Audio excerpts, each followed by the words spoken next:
Well, it is what it is. It is what it is.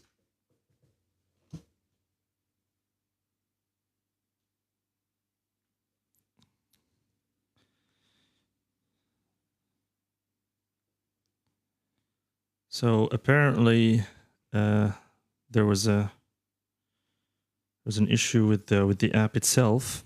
It got crashed. I have no idea what happened, by the way. I don't know what happened.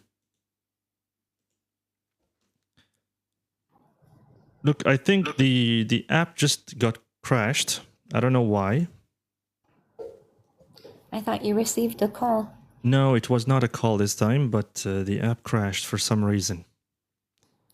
Wow. Well. TikTok. It's a headache. It is a headache indeed.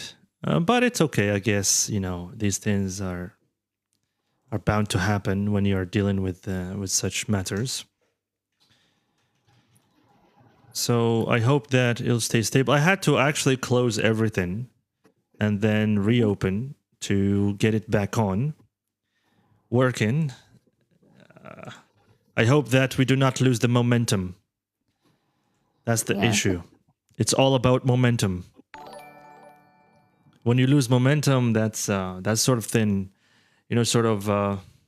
But you see, I want to actually show or teach the others something about this. Like, it's okay. For example, for me, like, this is considered a failure on my end, right? I don't know what happened, to be honest. I'll try to look into it probably. I'll see what went wrong.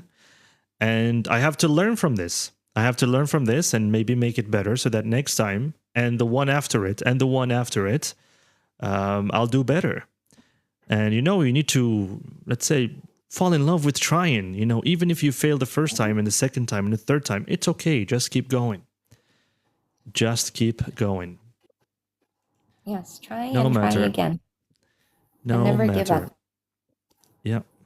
And there you go. I was an example of that, I guess. Mm-hmm. All right. So who else do we have? Let's try to get some people in here. We have 3 requests, one from Robin, one from SEO, and one from TikTok. Yeah, no problem. We'll bring them one by one and we'll see. So, guys, sorry about the interruption earlier. You know, a crash happened that was out of my hands. I don't know what happened exactly. I'll try to look into that. So, yes, please bear with me. Okay. What does a crash mean? Crash means a failure. Okay, like something went wrong, didn't go well, failed. Maybe like something in the code, or maybe an update that was needed that I didn't do, or I don't know what happened. My computer didn't process it well, so it ended up failing and then, well, closing. That's what happened. So this is what we mean by a crash. It's like this. And I don't mean an accident or something like that, because there is the crash, like when a car crashes into the wall or something. But it can also mean a failure, like an app or something, like the app crashed or something like that. This is just to show people the meaning. So, Robin, hello there. Hello? You have to unmute your microphone, bro. Hello, how are you, bro? Good, how are you? And okay, if you have this noisy background, then I'm going to have to disconnect you. Please move to a quieter place and then you can talk, no problem. So let's see, 1% better. Try to move to a quieter place and you can participate, no problem. Yes, hello, 1% better. Hello. Welcome. Thank you for having me here. How are you guys? Good, how are you? I'm doing well. Thank you for. I think you were with us last time, right? Yeah, last time. And I think your community in practicing English is look really like interesting for me. Okay, and, that's nice. I can learn about, even I just listen to you talking, I also can practice my listening skill as well. Okay, that's really nice. That's the purpose, that is the purpose. We are here to hopefully share value. And Kemal, that was a really nice comment. I like that. You said it in Arabic, but in English. Like, why are you Adi? Why are you normal? That was a good one. All right. Yeah, so how's your day going? 1% better. What's your name, by the way? My name is A, just A. Just A. Okay, we'll just call you Yeah, A. No problem. yeah. We'll just call you And A. my day today is just as usual, working and work out. Hmm. Yeah.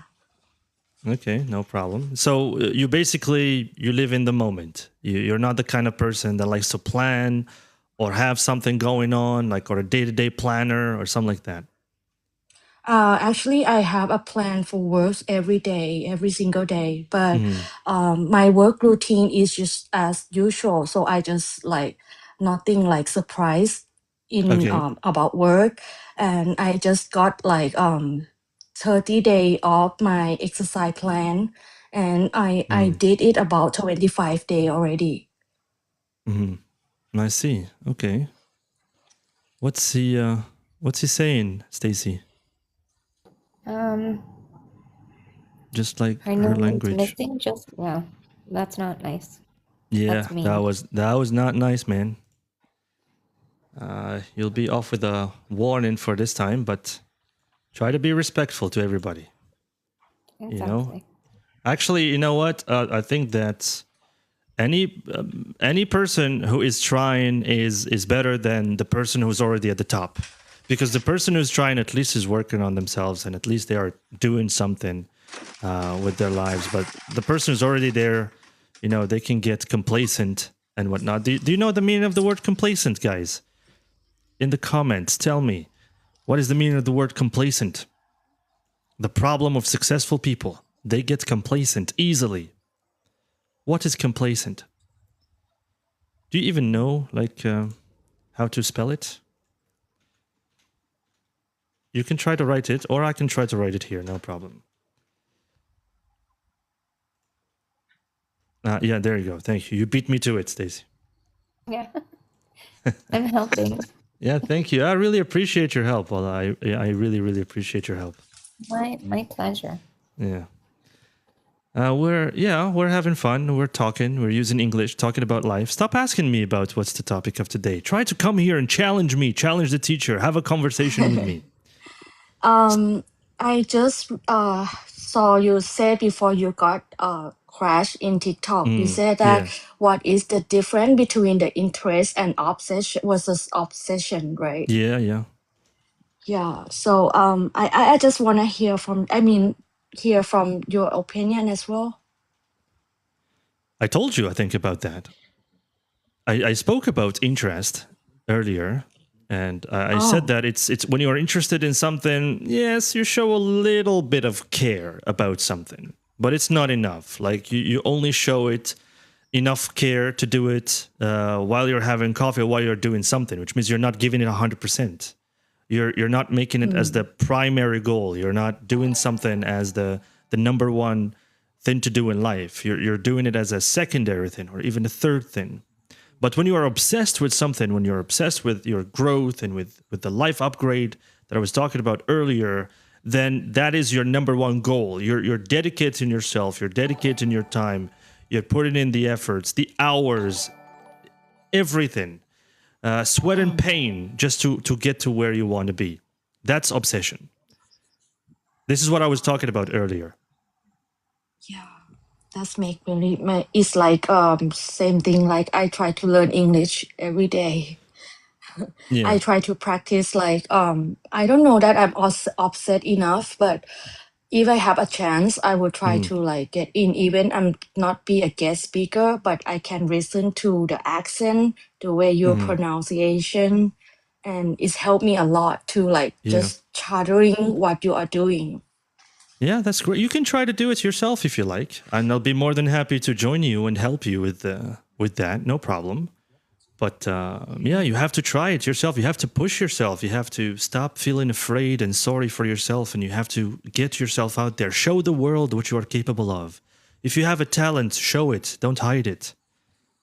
Just be Do you out think there. Yeah. oh sorry. Yeah. Some people might say that my Thai accent is like look really like not good, but actually what I think is like if you understand what I say, is that enough? Or you think I need to improve more? What do you mean? Can you explain a little bit more? Maybe I Uh can the understand your the situation and way then I can help you. Yeah. when I used to join in what other live session before, and when I speak, they just laugh at my accent and they say this is Thai accent. Who is So laughing at your accent? it's like some hosts, like they just say, oh, this is Thai accent, and they're just laughing. It's look really cute like this. And Hmm. I don't know it's in a good way or in a bad way, but sometimes I feel like low confident when I speak. Yeah. So I just thinking that is that important that I need to copy American accent, No. or I can just be myself and talking English, just be able to communicate to you. Yeah. Let me give you an example of that. Think about Cristiano Ronaldo, right? Cristiano Ronaldo does not have the perfect English, does not have the best English out there. He makes a lot of mistakes when he speaks. He has some organizational issues when it comes to connecting ideas and whatnot. But guess what? He's very successful. And not only this, he is well respected around the world. Mm. Like President Donald Trump would meet with him without any issues. Would love Wow. to meet with him. So I guess at the moment, like you don't have to worry about the noise that is in the environment. People will always find something to criticize you on. Look at me, for example. I'm a teacher. I'm trying to do something good here. And I'm always getting criticized for things. In my DMs, people are accusing me of all kinds of things. But that's fine. That's just noise. People will do that to you. They will challenge you in all kinds of ways. That is okay. You have something, let's say, that you're not good at, no problem. Whether you want to work on it or not, that is your decision. And it should only be your decision. You do not do things because somebody told you to do it, or you do not change something in you because somebody told you, hey, that's not good, you have to change it. You are an adult. You are wise enough and smart enough to decide whether this is something that you want to improve in yourself or not, whether you will need it in the future or not. Because honestly speaking, Mm. the way that you speak, that is your identity. You should not hide who you are. You should not hide how you speak. That is your identity. That is yours only. If people don't like it, that is fine. You're not there to please anybody. You're not there to satisfy anybody. You are here, maybe, let's say, you Wow. are judged by what you achieve in life, what you do, what you are working on. This is the things that, or these are the things that you should be worried about and concerned with, honestly. This is the thing that I Okay. have to tell you. Thank you for the advice and very good information. I think I'm gonna practice more, and one day maybe I have a better communication with the person that they thought I'm not good at the communication Yeah. one day. But yeah, but we don't need to prove anything to others but ourselves. Yeah, Thank yeah, you. exactly. Yeah, it is my pleasure. And by the way, people are answering actually the question of Mhm. complacency. That's really nice. So some people already know it. Complacent means satisfied with the current situation. Yeah, that is exactly what it is. And that is very dangerous, guys. It is really, really dangerous. You know, complacency is something that you should be afraid of. When you reach a certain point and you say to yourself, hey, I'm satisfied with what I achieved. And it's really, really dangerous, especially if you feel like you do not need to try any harder. That's your enemy right there. That is your enemy right there. Easier for you if you improve your accent because it would definitely look, bro. That is your who's saying that? That's cherries. Cherries. I don't know if you're a bro or a sister, but anyway, if you think or if you feel that the accent is important, that's on you. If and it definitely matters. No, it definitely does not matter in a job. Clarity is what matters in a job, not the accent itself. Clarity is what matters. If you're communicating clearly, it doesn't matter if you're saying potato or potato or potato or potato or I don't know what. It really doesn't matter what you are saying. If I understand you clearly and if I understand you enough, that's all that matters. Yeah. Sufyan. Yeah, no problem. Go ahead. Bring him up. Bring him up, Stacey. No problem. If you have any good tips of how to overcome language plateau. Language plateau? Okay, we'll talk about that. No problem. We'll talk about that. Hello, teacher. Yes, hello. Welcome. Thank you. How are you doing? I'm good. Thank you. How are you? I'm great. And I would like to say thank you for the opportunity. And thank you for giving me the opportunity to be a part of your live stream. Pleasure. Yes, that's the purpose. Hopefully we'll try to help as many people as possible. Just make sure you support, guys. Follow, share, invite people, invite your friends, invite your grandparents, invite your cousins, no problem. Let's have everybody here. Let's have discussions. I like conversation. I like debates. I like challenges. It depends. You can challenge me. I can challenge you. This is it. This is how we improve. We try to put ourselves in the environment that allows us and that forces us to use the language. So let's do that, guys. Come on. Share. Make sure you share, support, like this, keep tapping. All right. It helps us reach more people. And this is good for all of us, actually. So yeah, go ahead, guys. Sufyan, yes, go ahead. You can ask whatever you wanted to ask. I don't know. Yeah. So I just wanted to ask you about something that is currently happening to me. And I feel that I'm a bit confused on how to, overcome what I'm facing right now. So the problem is, like, when I started learning the language, I had the opportunity to speak it up and to communicate with other people. But now, I feel that I reached a point where, especially when it comes to vocabulary, I don't have a problem when it comes to grammar and maybe the accent or the pronunciation, but the problem is the vocabulary. So I feel that I reached what we call the plateau, and I feel like I'm enabled to memorize or to remember the vocabulary that I'm reading through, like, for example, novels or any sort of text. So I don't know how to overcome that, and I hope that you will be able to help me to solve this problem. And so let me have to mute your microphone for the noise. Yeah, so like right now, how's your environment looking so far? When I say your environment, like, are you exposed to English all the time? Are you using it? Are you speaking it day to day? What's the situation exactly? I'm using it from, especially when it comes to work. Yes, I'm using it.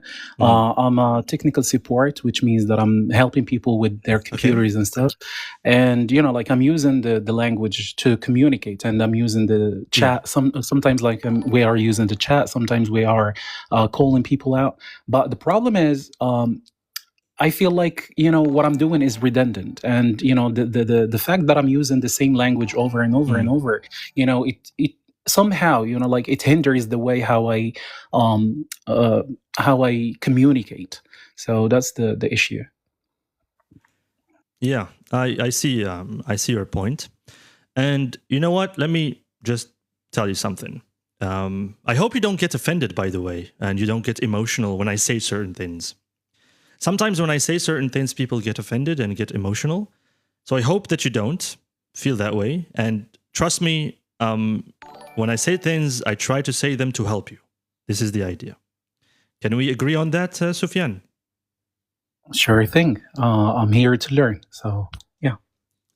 First of all, I don't agree with you.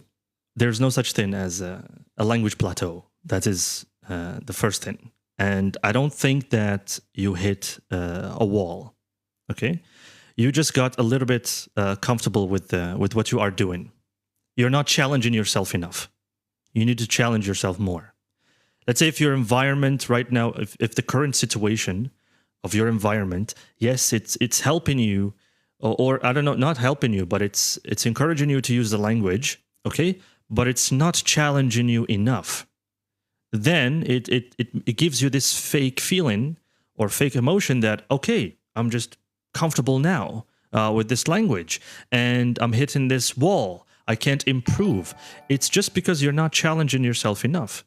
Because if the environment that you're in is challenging you, then you wouldn't be saying that, now would you? So let's say when you first start learning English, right? Everything is difficult. When we speak about the first time, when you're learning the language for the first time, everything is difficult. Okay? And for your case, now I don't know what exactly you went through, but I'm gonna assume that you had to fight and you had to work hard and you had to like fight yourself. When I say fight, like fight yourself, not physically, just fight yourself internally, to understand every single sentence, to try to understand every single word, to try to analyze what the people are saying. So which means your brain was forced in a way to grow. That was a challenge. But now that you know just enough to survive, I call it, this is survival English. When you feel like you're feeling, when you feel like you reached a plateau, okay? I call this survival English because you feel like there's more to improve, okay? There's more to learn, but you just don't know what to learn and you don't know how to do that, okay?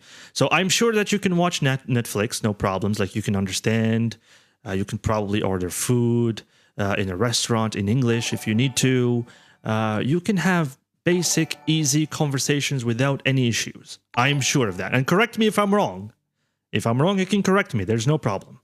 Okay? And you built this, let's say, comfortable little circle and comfortable little cage, and you stop challenging yourself. So this is the thing.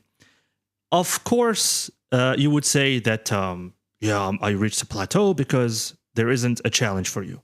But believe me, once you find that challenge for yourself, you will definitely, let's say, overcome that wall. Right now, you need to jump. You really need to jump, okay? Maybe you're afraid of what you can find down there because maybe it's dark.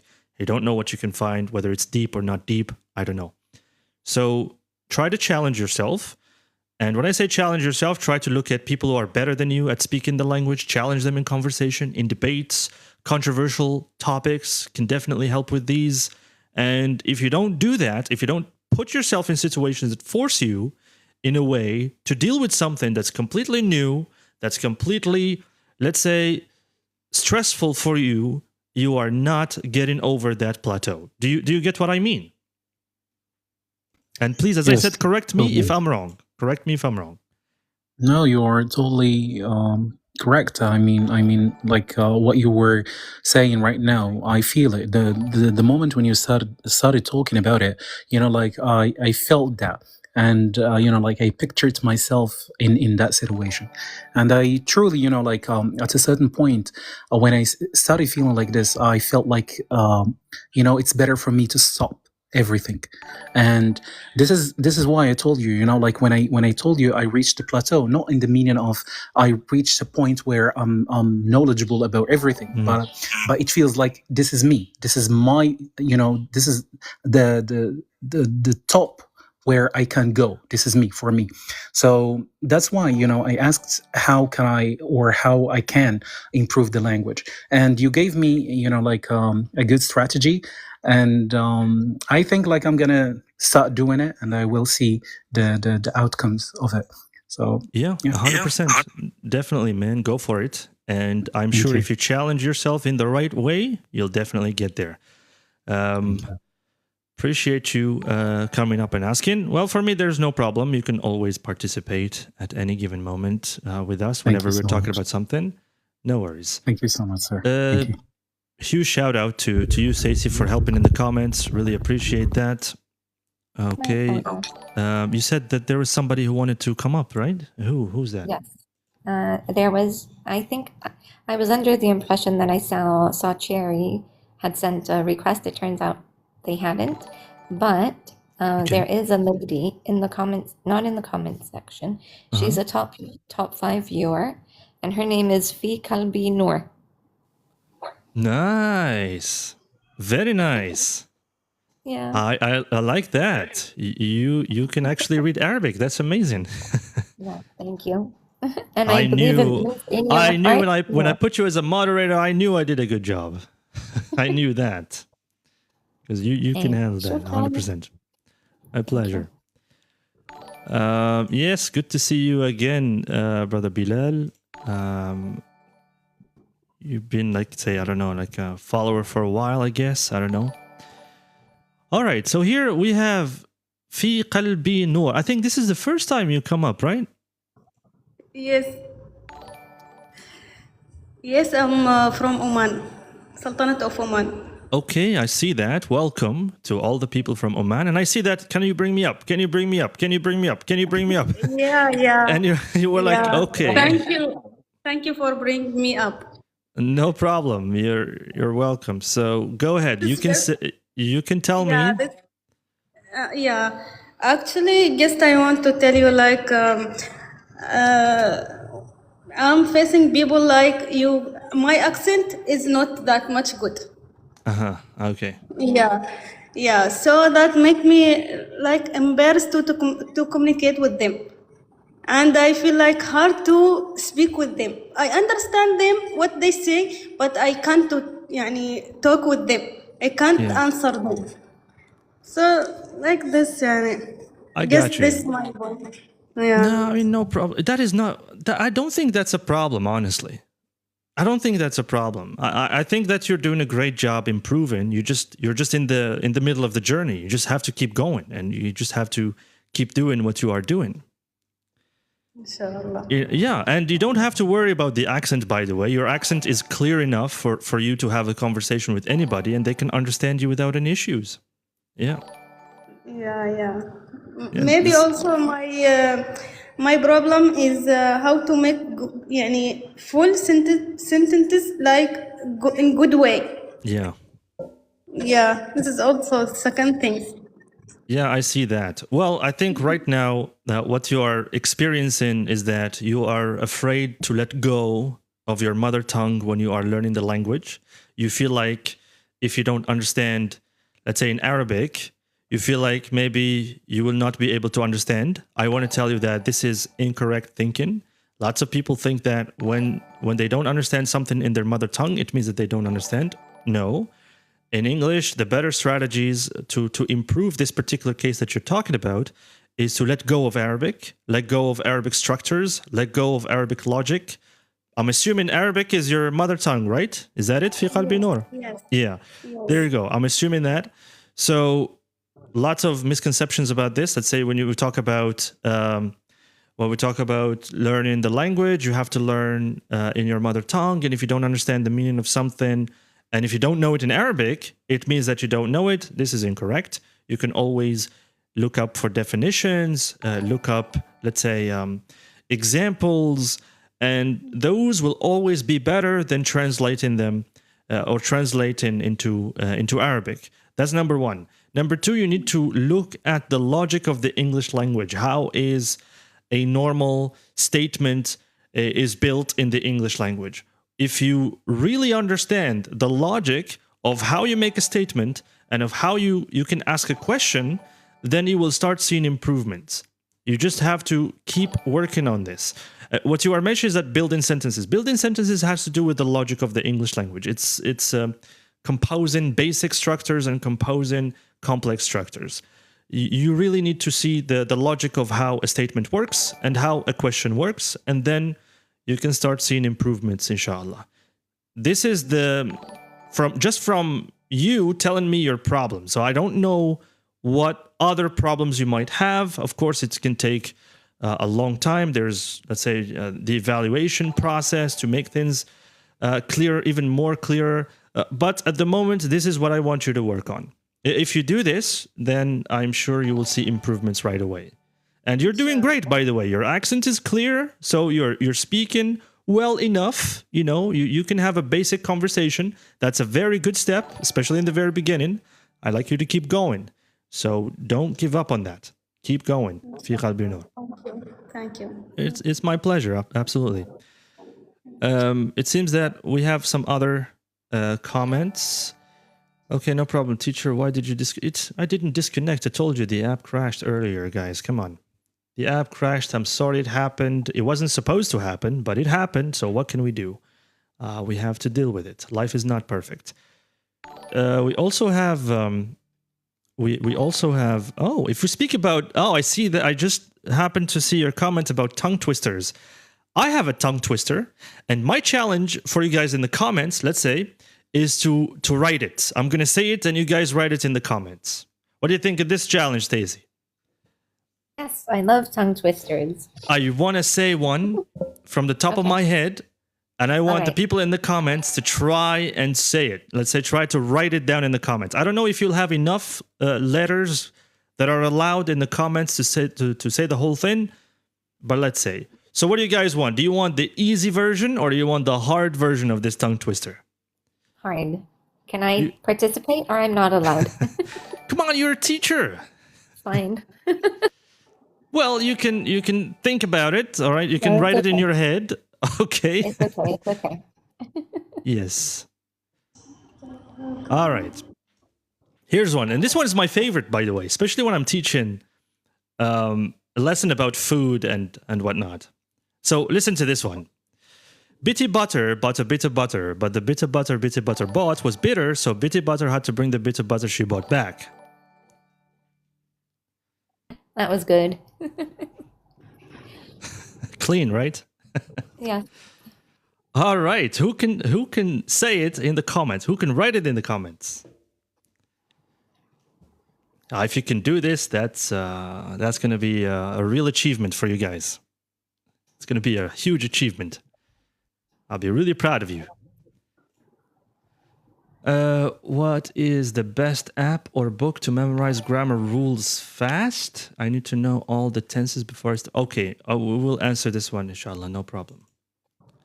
I kind of lost track. You were too fast. You asked for the hard one. Okay, let me say it again. Can you repeat? Yes, I will say it again. I will say it again. Thank you. Thank you, Wanda, for the heart. Appreciate that. So here it is, guys. Bitty Butter bought a bit of butter, but the bit of butter Bitty Butter bought was bitter, so Bitty Butter had to bring the bit of butter she bought back. It's even ear twister. That was funny. That was really funny. You stop helping them, Stacey. What are you doing? Sorry. What are you doing? What are you doing? Thank you for your support. Thank you so much. M. Pranko, thank you so much. Or Mr. Pranko, appreciate your help and your support. Thank you for that. Thank you so much. Yeah. That's for you, Stacey, I think. Yeah, there you go. Yes, he's a friend of mine. Yeah, there you go. He's also from Greece. That's really Hi, nice. Branko. All right, I will say it again. Maybe for the last time. All right? And then you can try to guess it. If not, we will write it down for you. Look at that, man. Bitty, bitty, bitty, bitty, bitty. That's what she was hearing. Okay, no problem. No problem. All right, so here it is again, guys. I'll say it again. Bitty Butter. That's the name of the person. That's all I can do to help. Bought a bit of butter, but the bit of butter Bitty Butter bought was bitter. So Bitty Butter had to bring the bit of butter she bought back.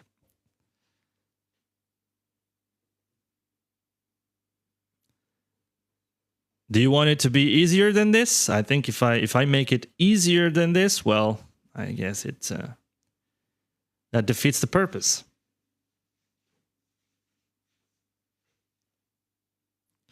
Well, there you go. You're ruining this. Come on, you're ruining this, Stacey. Why are you doing that? You're making it so easy. Okay, so Bitty Butter. I'm only helping because now they can copy just like Shiru copied, you see? So they felt proud of at least achieving something. If something is too difficult, you eventually give up. That is true. Yeah. Yeah, absolutely. And it's so long. At least give it in, small sentences. Is it long? Like Betty Botter. Yeah. Betty Botter bought a bit of butter. Full stop. Let them write it. But That's the easy bit of mode. butter Betty Butter bought was bitter. So let them. It's like you're doing a spelling test. Let's say you're not going to give the whole paragraph in at once. All right. I You see give it that. sentence by sentence. Yeah. I see that. Yeah, well, you don't have to like what we are doing. What's that? We just get sick and tired of this challenge. Can you provide something that is more useful? Why, Your Highness? Excuse us. We are so sorry for providing you with something that's useless. Excuse us, please. We need your permission to do things. We didn't realize that. Anyway, so here's the easier version, guys. Bitty Butter bought a bit of butter. But the bit of butter Bitty Butter bought was bitter. So, Bitty Butter had to bring the bit of butter she bought back. He was using all the 3 ears to memorize it. Oh, God. Yeah. The comments are really funny. Okay, let's see. 1% better. Let's see. Bitty Butter bought a bit of butter, but the bit of butter Bitty Butter was bitter. Missing something. It's missing something. Good start. It's a very good start. A very good start. A triphthong and a diphthong. Yeah, maybe. Maybe we can talk about that.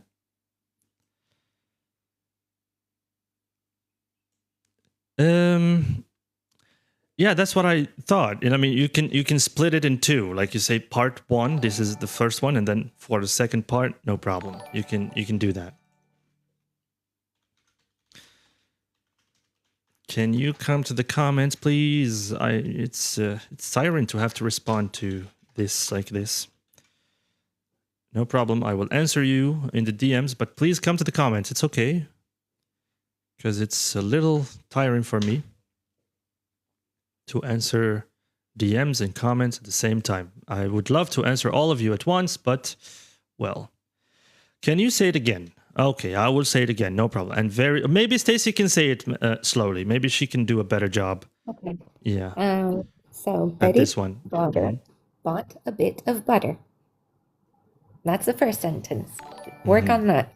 Betty Butter bought a bit of butter. There you go. That's one sentence. The spelling is Bitty, Butter. Yes. It's Bitty, it's not Betty. Yeah, it's not Betty, it's Bitty. Really? That's the name. Bitty Butter? Bitty Butter? Is it? Wow. That's my version. I don't know if it's Betty Butter. Yeah, and I mean the one I know okay. is Betty, which is a name, and Butter, which is a last name. Yeah, Betty Butter. Yeah, you're right. You're right. Shiro is asking if I'm AI. So many people have said this. Yes, she's AI. She's AI who is human. Yeah. I'm definitely not AI. I don't know why they say that. So Betty Butter bought a bit of butter, full stop. But the butter Betty Butter bought was bitter. You see here, my version is that the bit of butter that Bitty Butter bought was bitter. So the bit of butter that Betty Butter bought was bitter. Yep.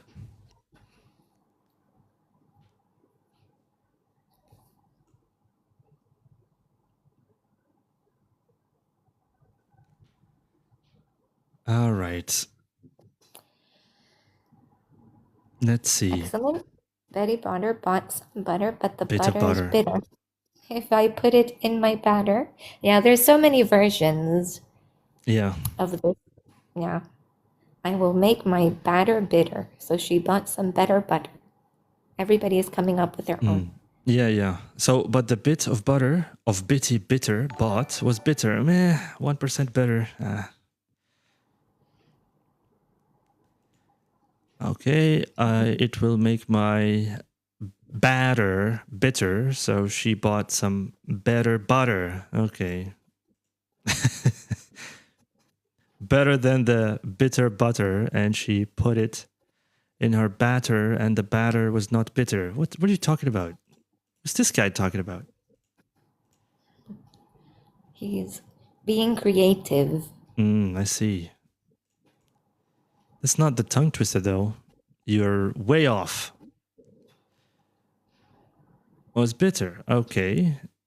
Bitter butter. But the bitter butter bought was bitter. Yes, that's a good start. It's CM. That is a good start. And please, best fighter. Who are you, best fighter? We don't even know you. Do we know you? Like, can you tell us a little bit about yourself in the comments? What can you bring to the panel here? By the way, we have Kokita here. I completely forgot. Hello, Kokita. Because I was trying to answer everybody in the DMs. Kokita, hello, you're still here. If not, well, we have to bring you down, maybe. Oh, hello, Ayub. Welcome, hermano.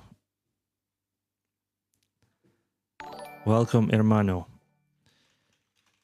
Everyone is silent anyways. Yeah, I love that. Thank you for pointing that out, best fighter. We really appreciate that. I mean, we wouldn't have known if you hadn't pointed that out. So thank you so much. Everyone is silent anyways. What do you know about this? You just got here like 1 minute ago. The people in this comment section, man.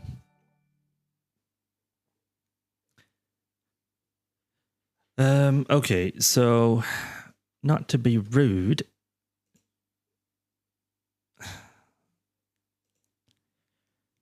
How can you improve my language in English? I want to be faster in reading, understanding, and replying. Well, you know, you have to work on yourself. I was talking about this earlier, and I said that there's no easy way. You have to dedicate yourself to doing this. You're just saying it, you know. You need to improve yourself. You need to be obsessed with improving and getting that life upgrade. Okay, but the bit about a bot was bitter. Okay, I'm a big fan. You're a big fan? No, you're not. You've been following for like 1 day, bro. How can you be a big fan if you followed for just literally 3 minutes ago? Where are you from? Miriam, the English teacher. Are you really an English teacher? Well, I'm from a little country, small country called Algeria. Last sentence. Okay, let's see. There's someone in the comments section. I don't know what to call them. I'll just call them dot or full stop. All right. Or period. They've been asking to come up, and they have something to say. So okay. Can I bring them up? Yeah, no problem. Go ahead. The thing is, I believe their account is private. Yeah, so I can't find them. Yeah, we can't invite you. So your account has to be public. Otherwise, we cannot invite you. Dot. Yeah. I think only if they send a request. Yeah, so go ahead, send a request, and let's get you in here, and you ask whatever you want to ask. No problem. There it is. So dot. Let's see. And then we have why not. We have some interesting. We really have some interesting names here. That's okay. Nice to meet you as well. Hello, Dot. Hello, how are you doing, teacher? Good, how are you? I'm doing great as well, alhamdulillah. Well, I recently joined your live stream. It's amazing. I love the way that you give people advices. And I want you to give me a piece of advice, if I may ask you for. For what? Yeah. Yeah, I just want to ask you like about my English. Like I feel like my understanding is actually good. I can, follow questions and I really enjoy reading, but The thing is that I'm struggling in a couple of areas. Like when I'm speaking, I sometimes find it hard to generate ideas or just keeping the conversation going, like asking follow-up questions or expressing my thought clearly. Second, when when I read, especially books, I enjoy reading books actually. So I sometimes get confused at sentence level. I might know the meaning of individual word, but when they are put together in a complex sentence, I don't fully understand the whole idea. So yeah, to be honest, like I know part of the issue is that I'm reading quite advanced books, especially in areas like neuroscience and medicine, because since I'm thinking about changing my major. So yeah, that's what I asked you for. Yeah, I see your point. Hold on, let me just But make like sure. my main concern right now is just how can I improve my ability to think and respond, like what people asked you for it. And also believe that even when I don't feel immediate progress, I think my subconscious mind is still learning and storing what I'm exposed to. All right. Yeah. So yeah. Okay. So I think what you're explaining is similar to what a previous guest was talking about. I believe his name was Sufyan. I believe he was here. Yeah. And he was talking about, and please don't interrupt when I'm speaking. Thank you very much. Yeah. So when I was, let's say, when I was here talking about that issue, he was telling me about plateauing and reaching a level that he feels, okay, he cannot improve further. He can understand and he can make basic conversations without any issues, but sometimes, well, he feels like stuck, or maybe he reached a level or he hit a brick wall, basically. Your problem, I think, is a little similar. You just need challenges in your life and in your journey of learning the language. Because if you don't challenge yourself, this is something I strongly believe in. If you don't challenge yourself, you are never getting better.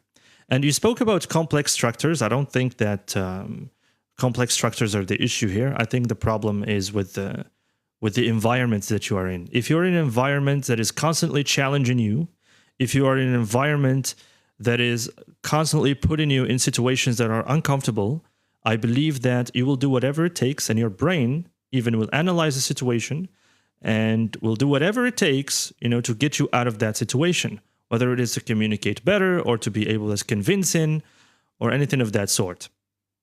So the other thing is related to listening. When you said you can't keep a conversation going, keeping a conversation going has all to do with listening and nothing to do with knowing what to say or what to say next. This is the thing. If you are a good listener, then automatically you'll be able to keep a conversation going for forever. If you know what you are listening to, and if you know what you are asking. And this is something that I teach my students, that the problem is not that they are bad English speakers or anything like that. It's just that they're not listening. They're all the time in their heads thinking about what to say next, instead of just focusing on what the person is saying to them. So, for example, you mentioned something as complex structures. What I can do here is that I can ask you, what do you mean by complex structures? Because when we speak about complex structures, we have so many of them. What do you mean exactly? Like, are you talking about conditionals? Are you talking about linking ideas together? What are you talking about? Is it something grammatical? Is it something that has to do with organizing your ideas? What is it about? So there are so many things that we can dive into just from mentioning something. And this is something that can happen all the time in conversation. Sometimes someone would be saying something. We don't understand exactly what they mean. We assume that they mean something, and then we keep going in the direction that we want, not in the direction that they wanted in the first place. And that can create maybe confusion. That can create, I don't know, like misunderstanding, and therefore it's one of the reasons that can easily kill a conversation. And the fact that it's happening to you, it means that you need to improve your listening skills. And the listening skill is something that is underestimated and undervalued. I don't know why. people don't give much importance to listening. Listening is actually very important. So yeah, anyway, to sum up what I said, you need to, let's say, put yourself in an environment that constantly challenges you to use the language. You need to be aware of your English level. Okay, that's something also very important. You need to be aware of where you are at learning English. Do you need help with more to understand more basic structures and how to build them, or do you need more help when it comes to complex structures and how to build them? You need to understand exactly your limits, like where your limits are, and you need to find solutions for those limits, solve those problems, and then put yourself in those situations that I told you about that will constantly challenge you and put you in uncomfortable situations, and your English will skyrocket. The English level, I mean. Yeah, it'll definitely skyrocket. I hope it makes sense. And that's what I was able to get from what you were asking. Okay, let me see here. Assalamu alaikum, brother. Hello, brother Kareem. How's you? Let's see if we can provoke some people with this. How is you, brother Kareem? I pray to become patient. Yeah, assalamu alaikum. Wa alaikum salam wa rahmatullah. Welcome, everybody. English teacher. What did you say? I don't think so. You don't think so? What? Are you responding to me or to somebody else? Okay, let's see here. Thank you for your support, Sukenya. Appreciate it. Thank you so much for the heart. Okay, who's next? There's this one. Hello there. Assalamu alaikum. Wa alaikum salam. You seem you seem to have gotten into something like you were saying, like you were. Can I be hosted, or am I wasting my time? What do you mean by that? What do you? Yeah, I just want to know if I'm gonna be hosted. Otherwise, I'll just maybe join your live another time. You feel me? Yeah. A question that might benefit everyone. Okay. Before the question, I want to say thank you for what you do to the non-English speakers community. That's really a great job, man. Appreciate it. Thank you. Yeah, my question is for Arab speakers and Africans, the non-native speakers, I'm asking if the shadowing can actually change the pronunciation of some things and some letters that we do have in our mother language, I mean. So can we change everything? Can we, by shadowing, get to the level of being native speakers, or there are some things can't be changed? I hope you get my question. Yeah, I got your question. Excuse me. Yeah, all right. That's actually a very interesting one. And shadowing is a really, really powerful tool, actually, that any non-native speaker of the language can use to actually improve their pronunciation. First of all, you mentioned something really interesting about the Arab world. Let's say, let's talk about the Arab world, or the non-English speakers. Okay, let's say that. For us, I guess we are blessed. For us in North Africa, in Algeria, in Tunisia, in Morocco, I believe we are blessed. Because honestly, we don't have a problem with any sound of English, that is. We can pronounce the P easily. We can pronounce the B easily. We can pronounce even some Mexican sounds like the H sound, and even, of course, our Arabic sounds like the Q sound and so on. So I guess for us, we are really blessed These things are easy for us. However, if we look at Egyptians, and no offense to my dear Egyptian brothers and sisters, they have a problem with the P sound. They cannot, let's say most of them cannot pronounce the P sound properly. They would say B, okay, like the police or the people or I don't know what. So for us in this case, we are blessed, as I said. For them, as an example, like the Egyptians, yes, they can definitely work on themselves if they try shadowing and they use that technique to improve their pronunciation. It's really powerful, and for me, honestly, I think it's one of those tools that are really necessary to improve your pronunciation and to improve even your speaking at times, because you're not just copying sounds, you're also copying intonation and the way that something is said. That's what you're asking, I believe. And you're also practicing your spoken language at the same time. That is why you probably might like level up your fluency. But I mean, like, yeah, you answered a huge part of my question, but there is a little part still unanswered. I mean, like, I'm particularly from Sudan, okay? And most of Sudanese people, they don't have any problem with pronunciation because like most of them, they speak nearly eloquent Arabic anyways. Okay. The thing is, I read something in a very interesting article that if you reached a certain age, you can't change some of your pronunciations. Like, this is for us as Arabic speakers. So me personally, I really suffered with something called the curled R.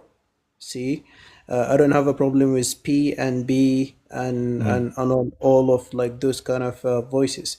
But the only thing is the R, like in a word like girl, you know. Yeah. It might sound a little bit difficult for me. So what is the problem?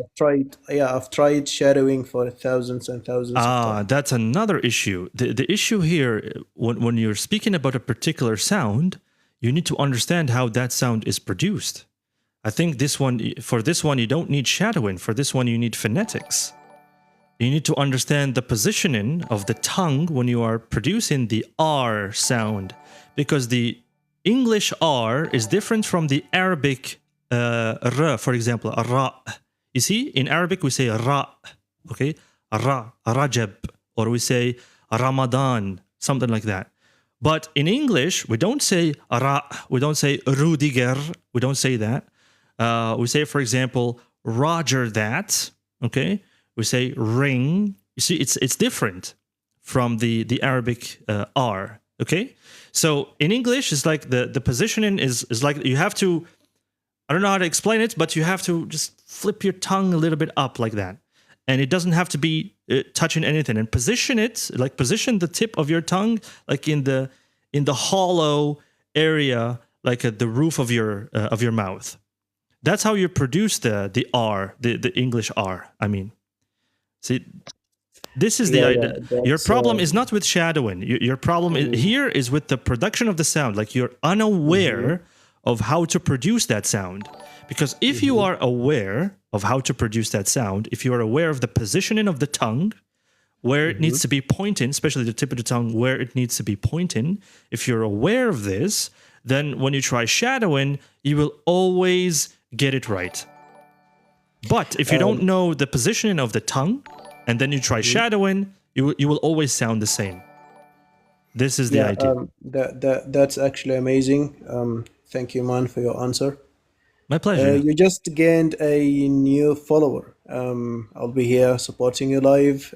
Thank you so much for the effort and for what you do for the non-English speaking community, as I told you. So I'll leave the stage, giving a space to someone else to come. I appreciate you coming up. Really, I think, 100%. I agree with you. Like, you said something really powerful in the beginning, and you said, I have a question here that will help the community, especially for those who are not born and raised in English-speaking countries, to help them with English. And you did just that, and I appreciate this question. It is really important. And actually, you know what? I will talk about it for a little bit. Let's get something clear first here, guys, before I bring up any new guests here. Okay, let me see if I'm not missing anything in the comments. Yes, no problem. Bring him up, Stacy. No worries. Shiro, right? Yeah. That's a dude or a... Is that a dude or what? A lady. A lady. Okay, no problem. Yes, bring her up. We'll talk to her in a little bit. Yeah, so I wanted to... What did I want to... I wanted to speak about something. Yeah. So the shadowing thing, okay? Let's talk about it. And lots of people have been asking about this, actually. So I want to take a second to highlight this point, and I want to make something very, very, very clear, because it is a very powerful tool, especially if you understand how it works and the science behind how it works, okay? Because for our brother who was here earlier, he was telling me that he was trying shadowing for multiple times, or for a long period of time, let's say, and it still did not fix the problem of the R, for example. Let me explain something here. First, we have to understand that shadowing does not teach you English. It does not teach you the proper pronunciation exactly, like 100%. But it's to put this in words, okay? It just shows you how to be spontaneous in conversations, how to be spontaneous in saying things. And I think you guys already know what is spontaneous, okay? Because it teaches you some kind of muscle memory. It shows you how to control your intonation, how to control your emotions when you're saying something, depending on the, let's say, the video, the speaker that you are trying to copy, let's say the way that they're speaking. So here, the problem of our brother earlier was that he lacked crucial information. So information here is very important. If you have the information, let's say about the production of different sounds, and if you don't have any problems producing any kind of sound whatsoever, no problem. Shadowing will actually make the way that you speak even more powerful. But if you are unaware of particular sounds and how to produce them and how to make them, then shadowing will not help you much. I mean, it can help 100%. It can make you sound just like those people that you're trying to shadow, but it will not give you that accuracy that we're talking about. So a little bit of accuracy, like a little bit of information about positioning of the tongue when it comes to the production of the sound R or the L or the B or the persa. I don't know, like all these kinds of sounds. If you have the information, then you combine the information with the shadowing technique. Well, the results will be amazing. However, if you lack the information, well, the results will depend. Will sometimes be good, sometimes be bad, depending on the kind of issues that you already have. And I hope that it makes sense for everybody. Shiro, you wanted to join, so welcome. Welcome to the live. Well, hello there. Hi. First off, I'm a man, not a woman.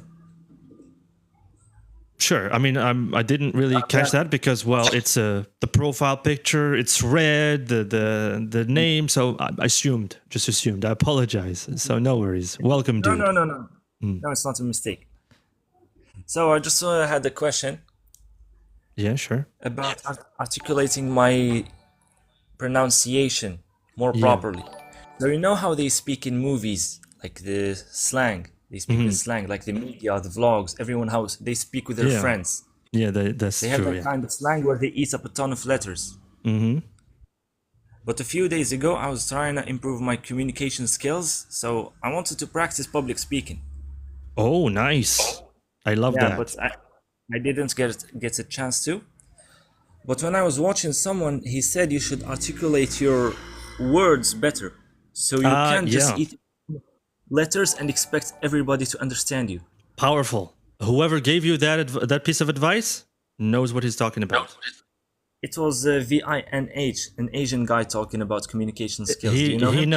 No, not really. But I can tell you right now, he knows what he's talking about. It's a really powerful one in public speaking. So I'm trying to improve that, but I looked into that by myself, by the way. Because you can just go ahead. Yes, explain the issue, and then I will tell you what I know.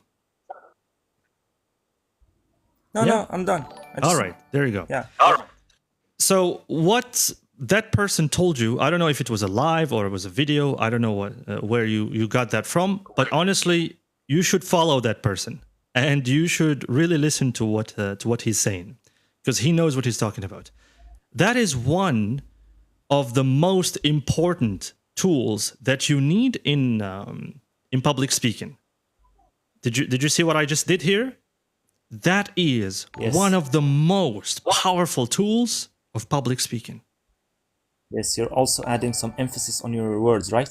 Exactly. That's what. Imagine if I said that. Oh, so that's that's one of the most important tools of public speaking, and nobody will listen to you, man. No one will listen to what you have to say. No one will care about what you're saying. But if you add, let's say if you add these emphases, to what you are saying, that what makes you or what makes whatever you're here to talk about interesting. Yes, it makes your speech more powerful. It gives it meaning. Yes, and also you have to be comfortable with pauses.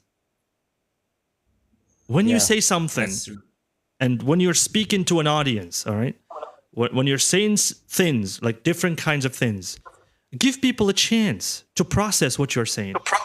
They need to identify and listen to what you're saying and try to see and ask themselves, do I really understand everything that this person is talking about? You need to give them a chance. How do you do that? It's by pausing from time to time. And I'm not talking about very long pauses, okay? I'm talking about just 1-2 seconds pauses, something like that. That's what I'm talking about. It even helps you get your sentence correct. I'm sorry? It even helps you craft your sentence properly. Yes, of course. Not only that. I used to, I used to sometimes stutter and be I stress up just to finish my idea quicker. Yeah, there you go. There you go. And one of the reasons why so many people fail at public speaking is because they're trying to go through only what they prepared, right? They say, okay, I need a script.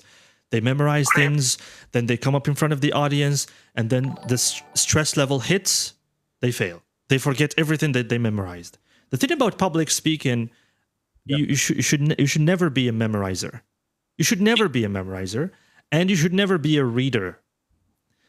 If you are on stage, the people are expecting a performance. If you're not performing, trust me, you are failing either way. People hate lecturers. That's number one.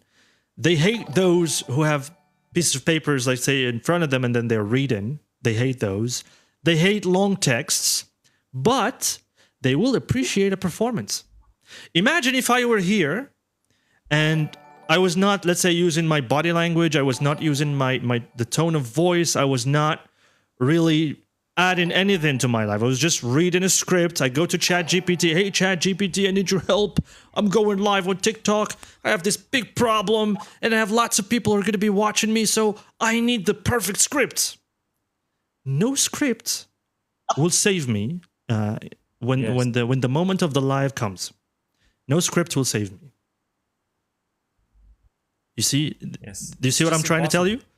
Yeah, and that's why when you mentioned this, I said to you, okay, whoever that dude is knows what he's talking about. Even if he's Asian, doesn't matter. Asian or African, doesn't matter. If he said that to you, follow it. He knows what he's talking about. Do you get me? Yes, I get it. I think I'm gonna just try to speak more slower, because sometimes when I try to speak too fast, I end up eating too much letters. I end up not even knowing what to talk about.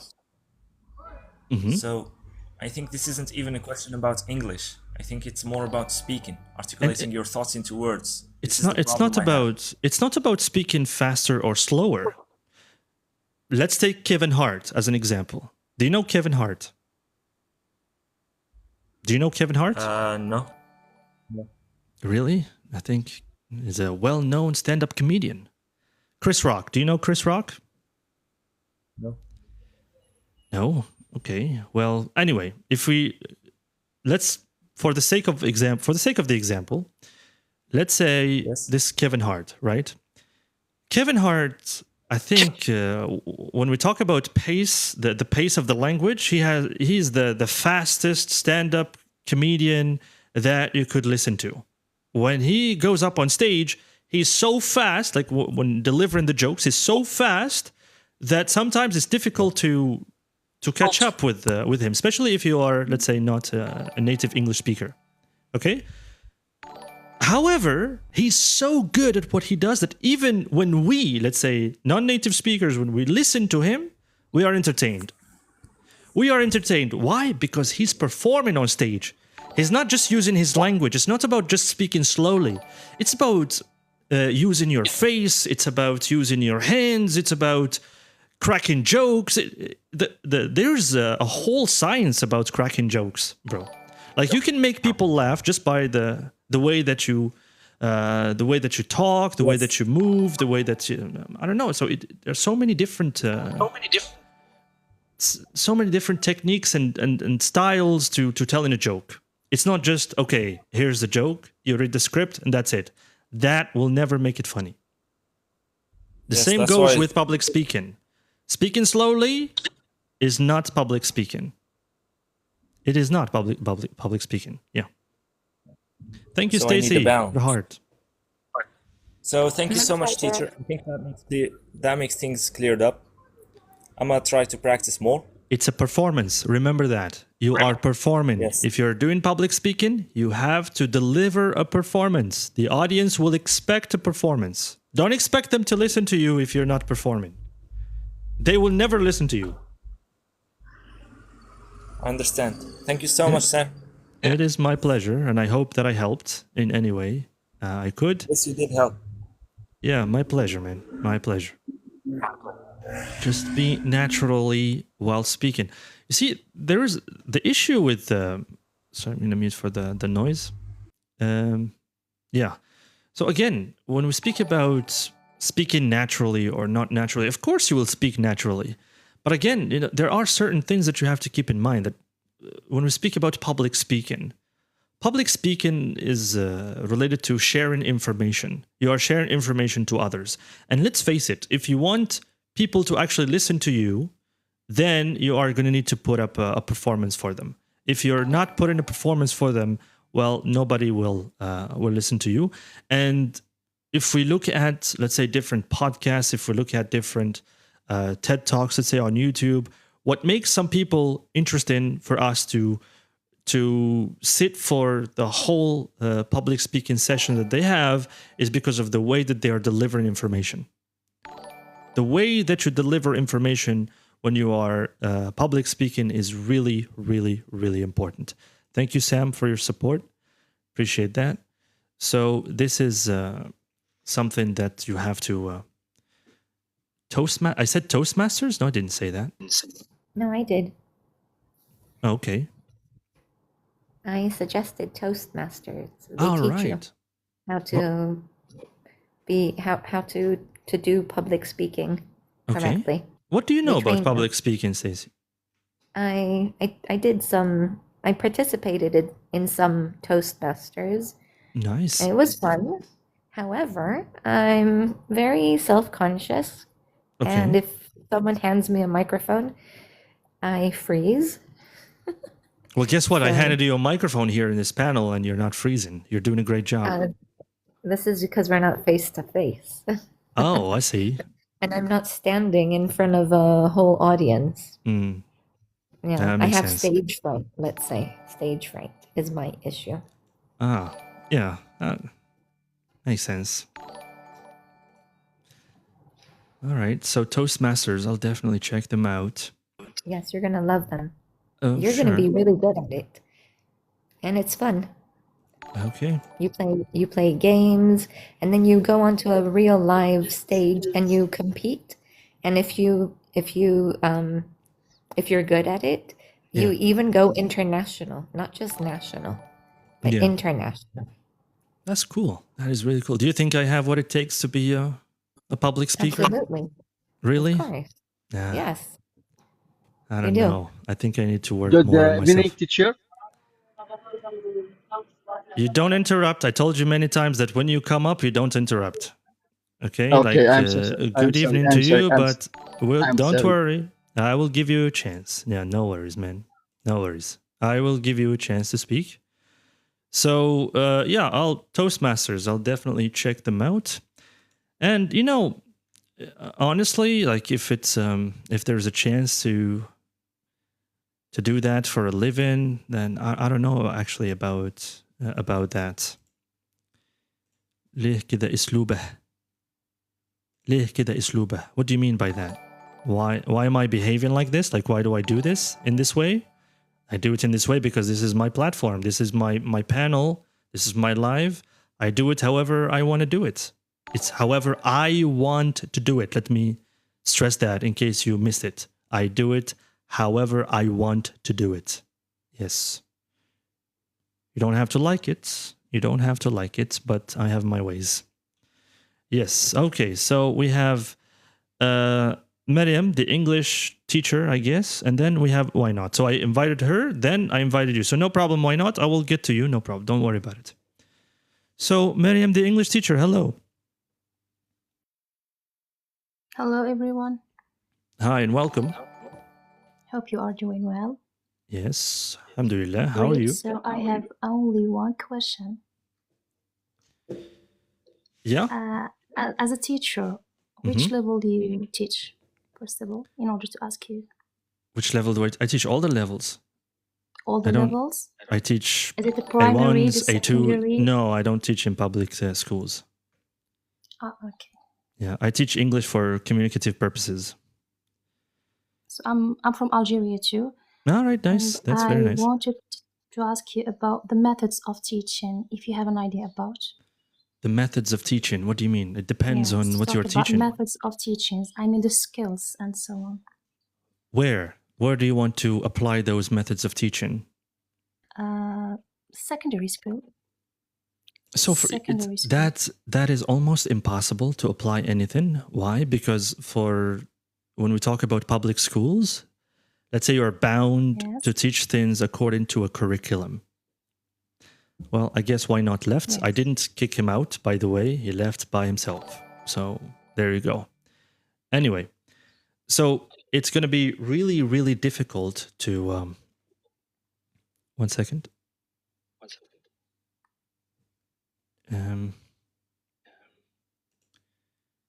Yes, teacher. Just a second. Okay.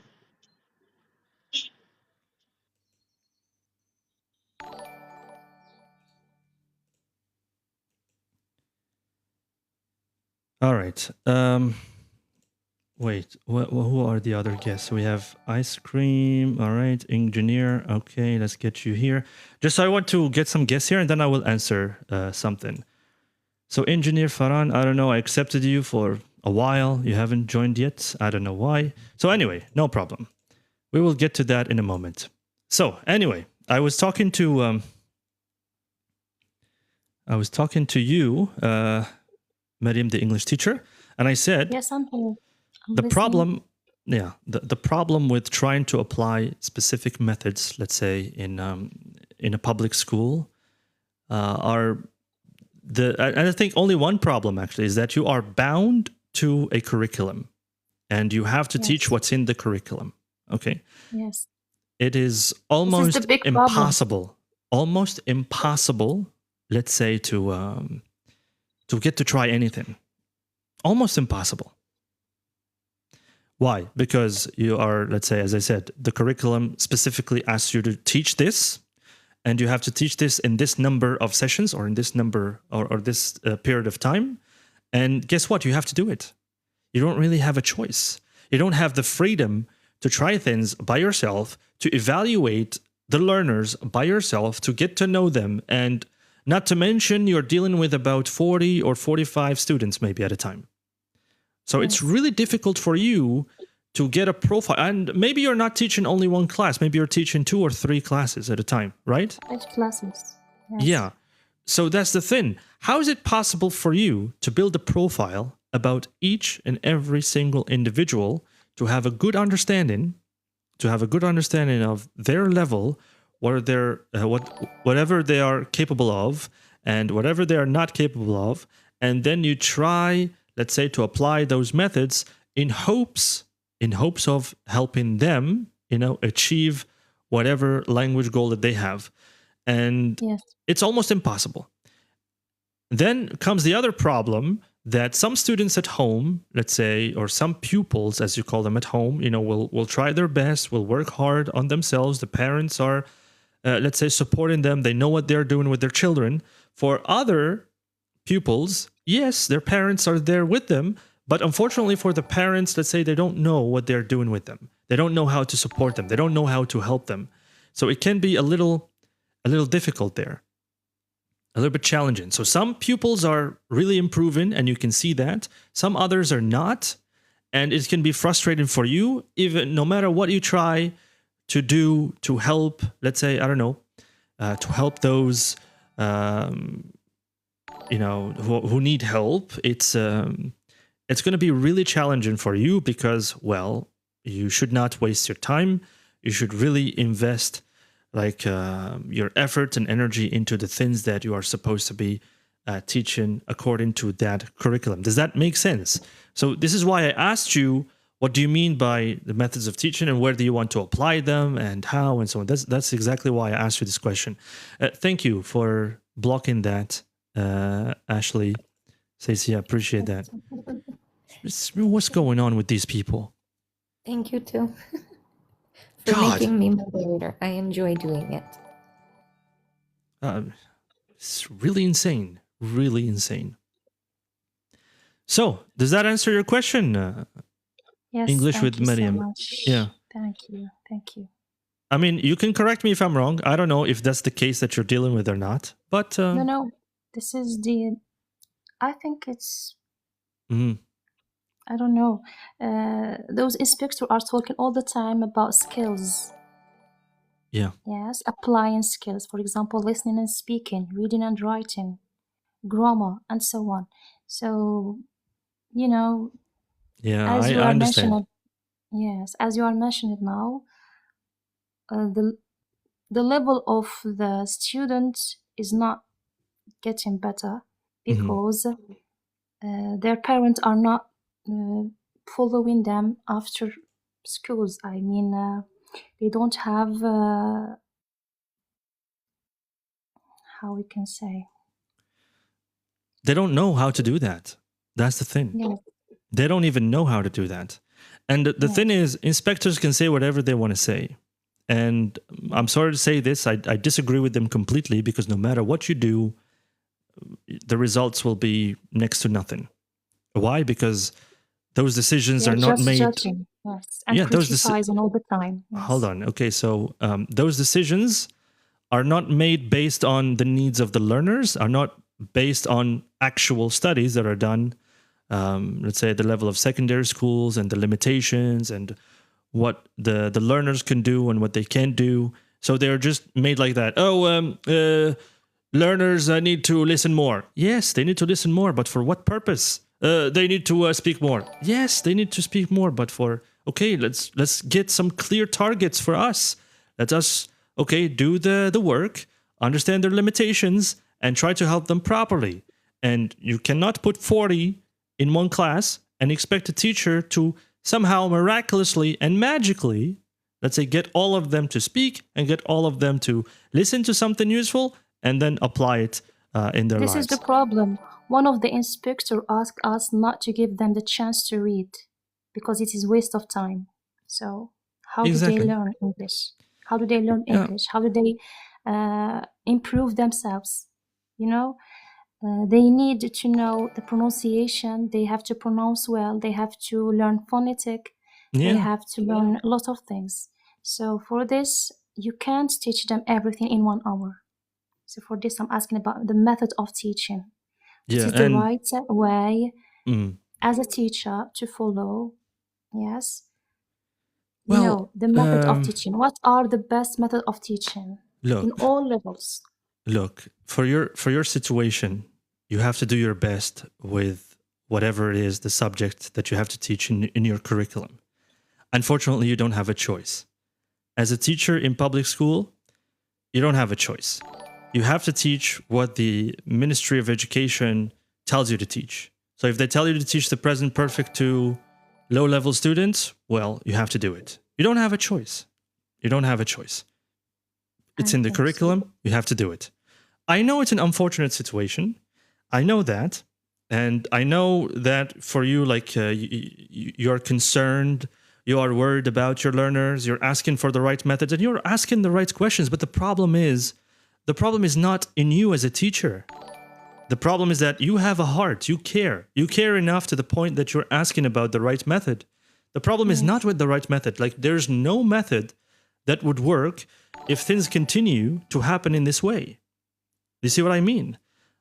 And I'm really sorry for your situation, but at the current time in our country, this problem will always exist, and it will never change until we have some drastic changes.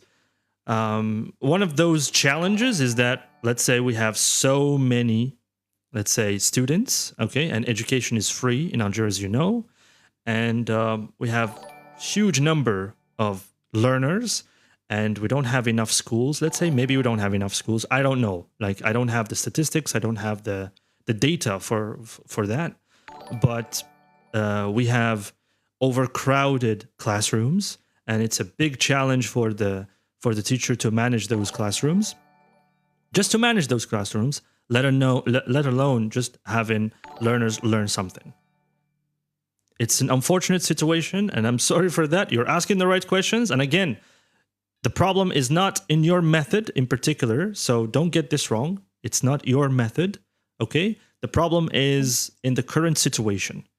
And I can understand that the government is doing its best, to get this solved maybe, but it's a challenge. Free education, well, you expect challenges like these, overcrowded classrooms and whatnot.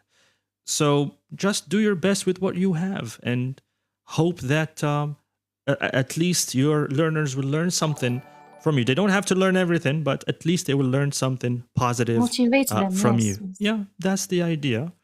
And again, I am sorry for your situation. Yeah, and apparently in the comments they're saying it's a universal problem. It's not only a problem in one place. Thank you, Umiyaya, for the heart. It is my pleasure. I hope that I helped you in a way. So yeah. Okay, let's go to why not. Yes, hello there. Hello, can you hear me? Yeah, sure. How are you doing? Good, how are you? Alhamdulillah, everything it's okay with you.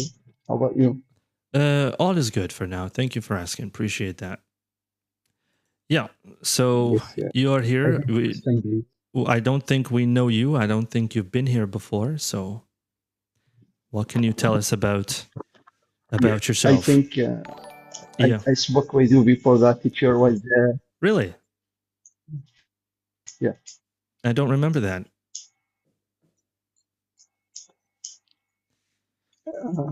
I am, my age is 45. Yeah, it's okay. 45 years old there in Saudi Arabia. It's okay. I am from Yemen, but I live in Saudi. I think my username is English student before this time. I spoke with you. I think so. I don't remember, to be honest with you, and I'm sorry for that. Yeah, I speak to a lot of people. That's why. No problem.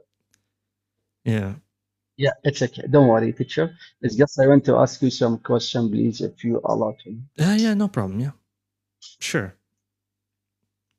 Go ahead. Yes.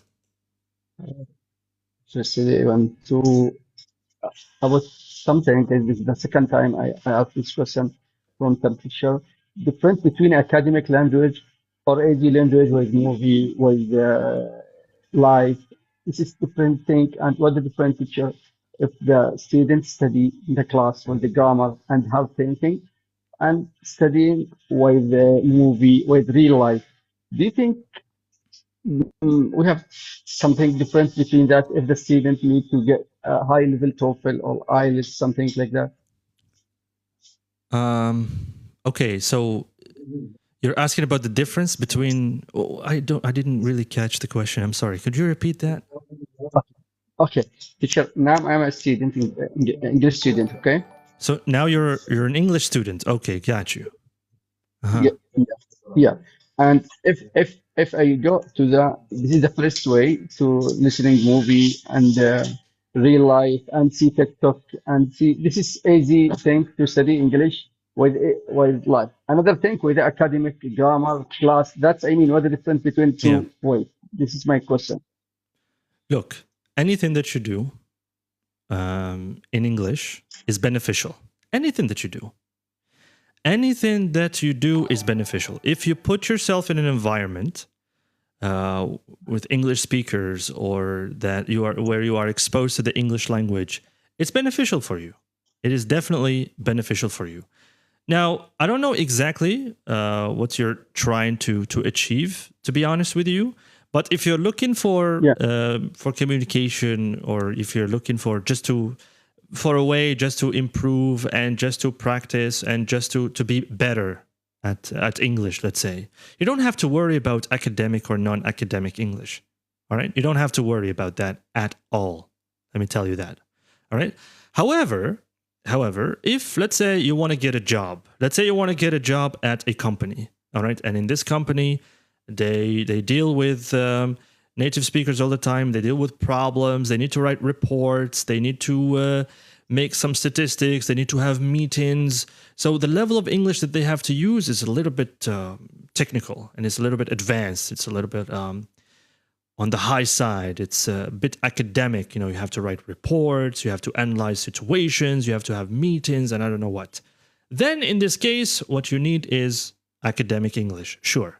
You need academic English. You can call it whatever, academic grammar, academic writing, academic reporting, I don't know what. Even academic words, okay? However, let's say you want to apply for a job elsewhere in a foreign country, but let's say that the language that they use is not really that complicated. Let's say it's not really that academic. You just need to get by. You just need to be able to have a conversation with people. You just need to be able to handle day-to-day challenges, language challenges and whatnot. Then here you don't have to worry whether it's academic English or not academic English. You can learn whatever English that's in your way, and you'll do a great job. You'll do a great job at that. Do you get my point? And speaking about TOEFL and IELTS and I don't know what, you shouldn't worry about those either. Why? Those are just certificates that this is IBT. This is IBT TOEFL. I'm sorry, because I told you, I cannot speak about certain things and then you keep interrupting me. It's either you talk or I talk. It's one way or the other. Let's not interrupt each other. So again, I think maybe you have some internet issues, that's why. So no problem. I'm going to talk about those again. So when it comes to TOEFL or when it comes to IELTS, as I said, you don't have to worry about those because those are just certificates that, let's say, give you proof of the level of English that you have. Let's say if you claim to have a good level of English, then why not sit for an IELTS exam or a TOEFL exam and then prove that to the people that need it. Okay, some companies ask for it. Why? Because, well, they don't trust that people have the necessary skills and ability to use the language properly. So that's why they ask for they ask for those certificates to prove the level of English that you have. And they're right to ask for that. And I guess if in a place or the place that you're going to does not really ask for that, then you don't really need it. And for the other one, what you said, can I learn on TikTok or with movies or whatever? Yes, you can learn anywhere you want. Anywhere you like, anywhere you want. There's no problem. As long as it's in English, as long as you're only using English, then you are improving, brother. That is my piece of advice to you. And I hope I answered your question. So it seems that more people are sending you, Stacy, some care, some love. Okay, you received some. Yeah. Nice. Thank you. Thank you, Jelly, for the support. Yeah, appreciate that. So, yes, why you, not? Thank yes. you so much for your answering. Thank you. Yeah, it is my pleasure. Thank you for coming up. Yeah. Teacher, teacher, do you think any students can get TOEFL with the easy way, or TOEFL will be very, very, very difficult? About TOEFL and IELTS, this one. Okay, that's a good question, actually. That is a good question, and thank you for asking that one. It's not whether TOEFL or IELTS are difficult. That is not the right question that you are asking. The way that you need to approach these is that you have a complete understanding of what they are about, what they are testing exactly. If I tell you, for example, speaking for IELTS, do you know what IELTS examiners are testing exactly with speaking? Like, what are they testing exactly? Are they testing your ability to come up with ideas? Are they testing your ability to compose different structures? What are they testing exactly? You need to familiarize yourself. You need to equip yourself with the knowledge of the exam or the test that you're going for. If you're going for the IELTS exam, you need to have a good understanding about what is this IELTS exam? What are they testing exactly? What does it mean to be a band 5? What does it mean to be a band 6? What does it mean to be a band 7? And so on. This is something that you have to keep in mind. For writing, for example, what do they want you to do exactly? Yes, the tasks are there, but what do they want you to do exactly? What makes somebody a band 5 in writing? What makes someone a band 6 in writing? What makes somebody a band 7? So there are criteria that they are following. Okay, with writing and speaking, they have criteria that they're following. However, for reading and listening, it's another story. Those are receptive skills. When we speak about productive skills, there are specific criteria that they're following. So you need to look at those criteria. Okay, you have to familiarize yourself with them, and you have to work towards the band score that you desire. Let's say you want a band 7, make yourself, let's say, speak or write as a band 7. Let's say respect the criteria that you find for a band 7 IELTS, I don't know, write-in applicant, or I don't know what. So you just need to familiarize yourself with whatever it is that they're asking for. So the IELTS criteria do not change. I think they're the same. They have for writing, for example, is your task achievement good, task response good, is your coherence and cohesion good, is the way that you organize your ideas good. And they have some conditions that say if you do this and you do this and you do this, all of these mean you are band 5. If you do this and this and this and this and this, then you are a band 6. If you do all these together, then add to them a little bit of this, then you are a band 7. So all you have to do is just read about those criteria. So this is what makes someone a band 7. Okay, that's easy. And you prepare yourself exactly like that. Do you get what I mean? Unfortunately, I don't know much about TOEFL. I can tell you, I guess, about that, but I'm afraid I would be wrong. So I prefer not to talk about something that I don't know about. I know about IELTS. I know enough about IELTS to answer literally any question, no problem. But when it comes to TOEFL, I don't know, okay? So again, for IELTS, if you are going for, as I said, for a high-level position of work, or you're studying somewhere at university in an English-speaking country, you're probably needed the academic test. If, however, you want to just go elsewhere for traveling, or maybe as someone seeking work somewhere else, then yeah, you just general IELTS would suffice. That's what I can tell you about these two, TOEFL and IELTS, and I hope I answered your question. And if anybody in the comments has another question or anything about these, no problem. Feel free to ask. Be more than happy to answer. Yeah. Okay. What else?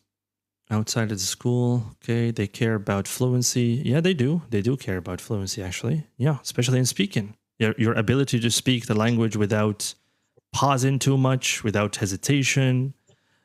without breaking sentences, because those can really impede the flow of the conversation.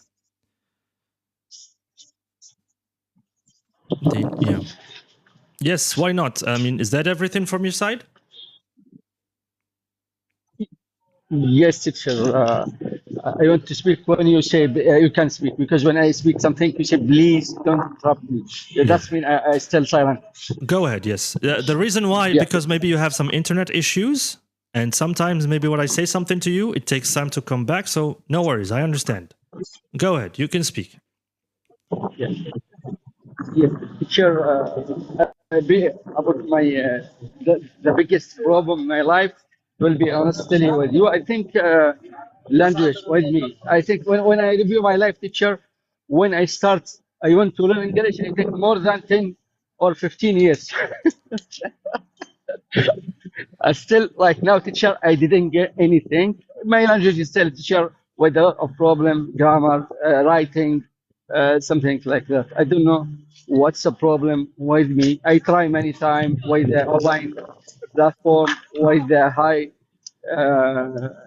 in teacher high institute, it's a high quality institute. Teacher, I didn't get with the advanced level. Still, my level like that only. Mm.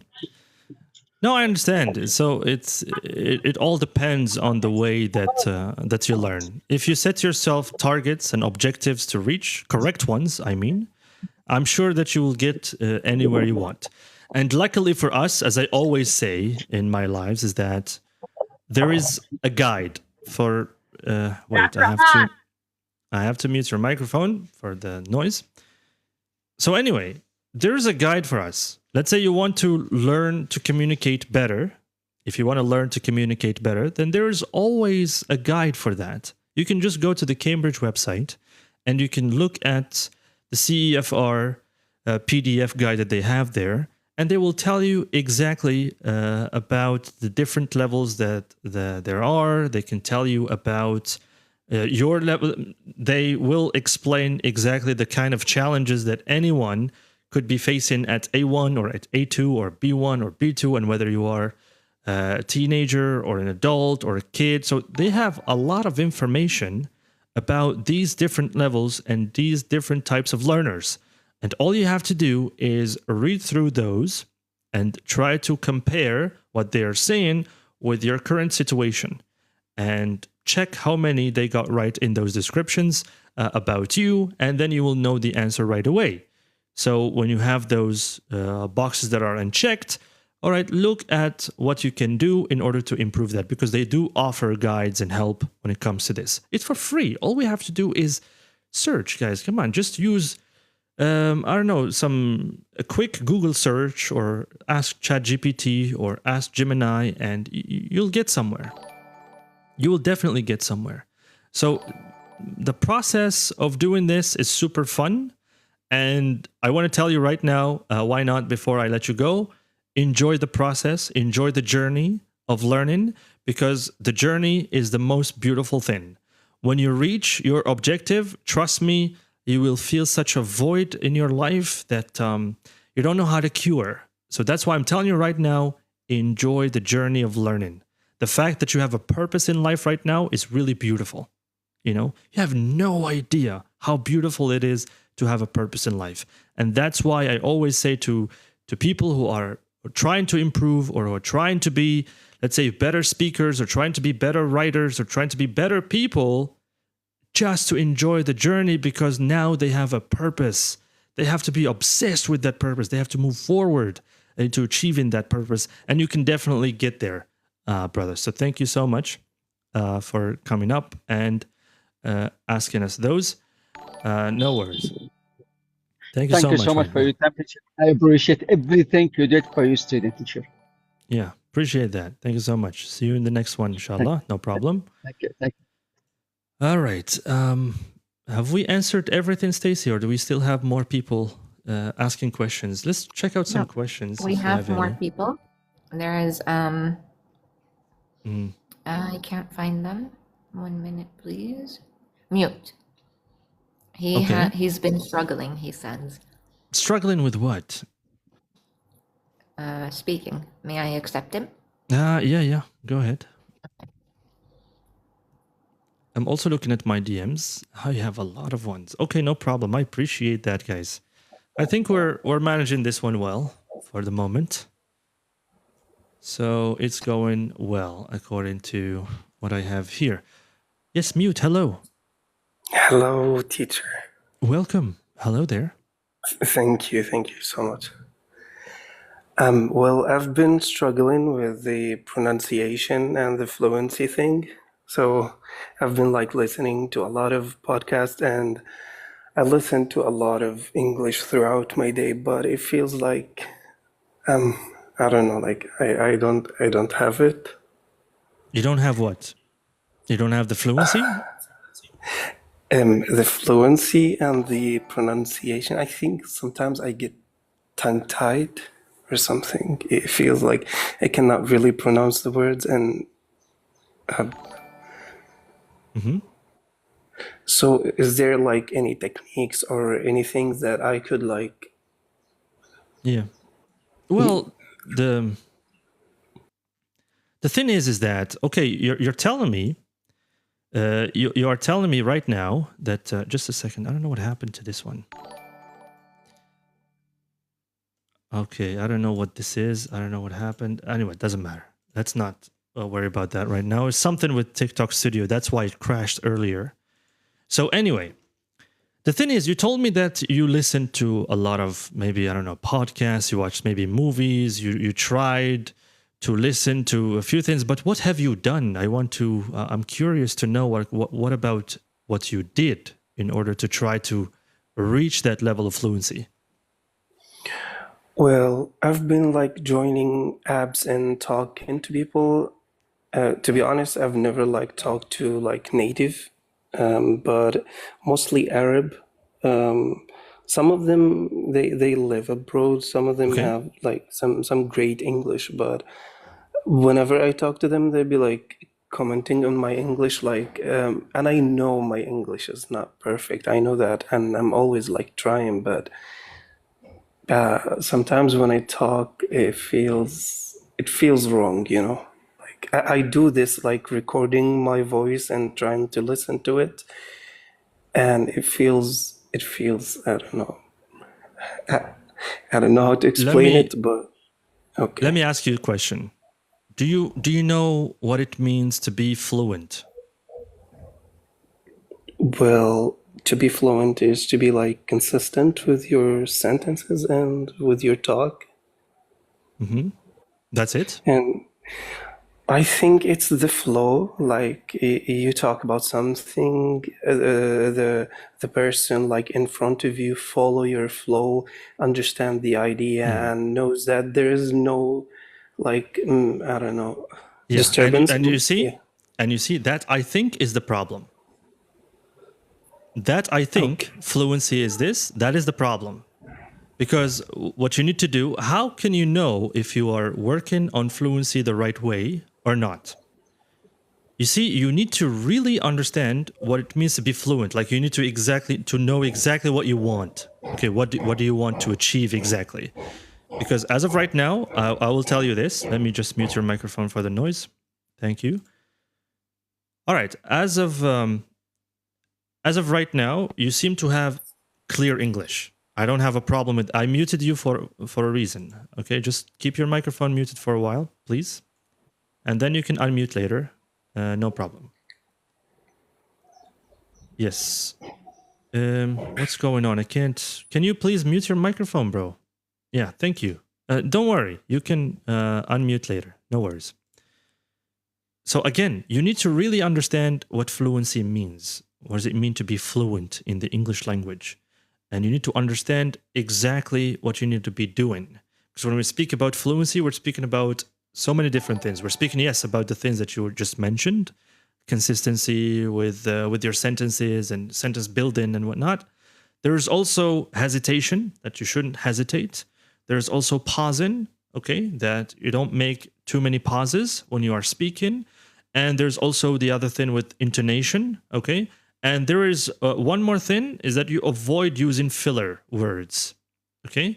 For most people, when they ask about fluency, I see that, well, they don't know they either don't know what fluency is, or let's say their English is full of filler words, like using like, and then I'm like, and then to do like, and then to do this and like.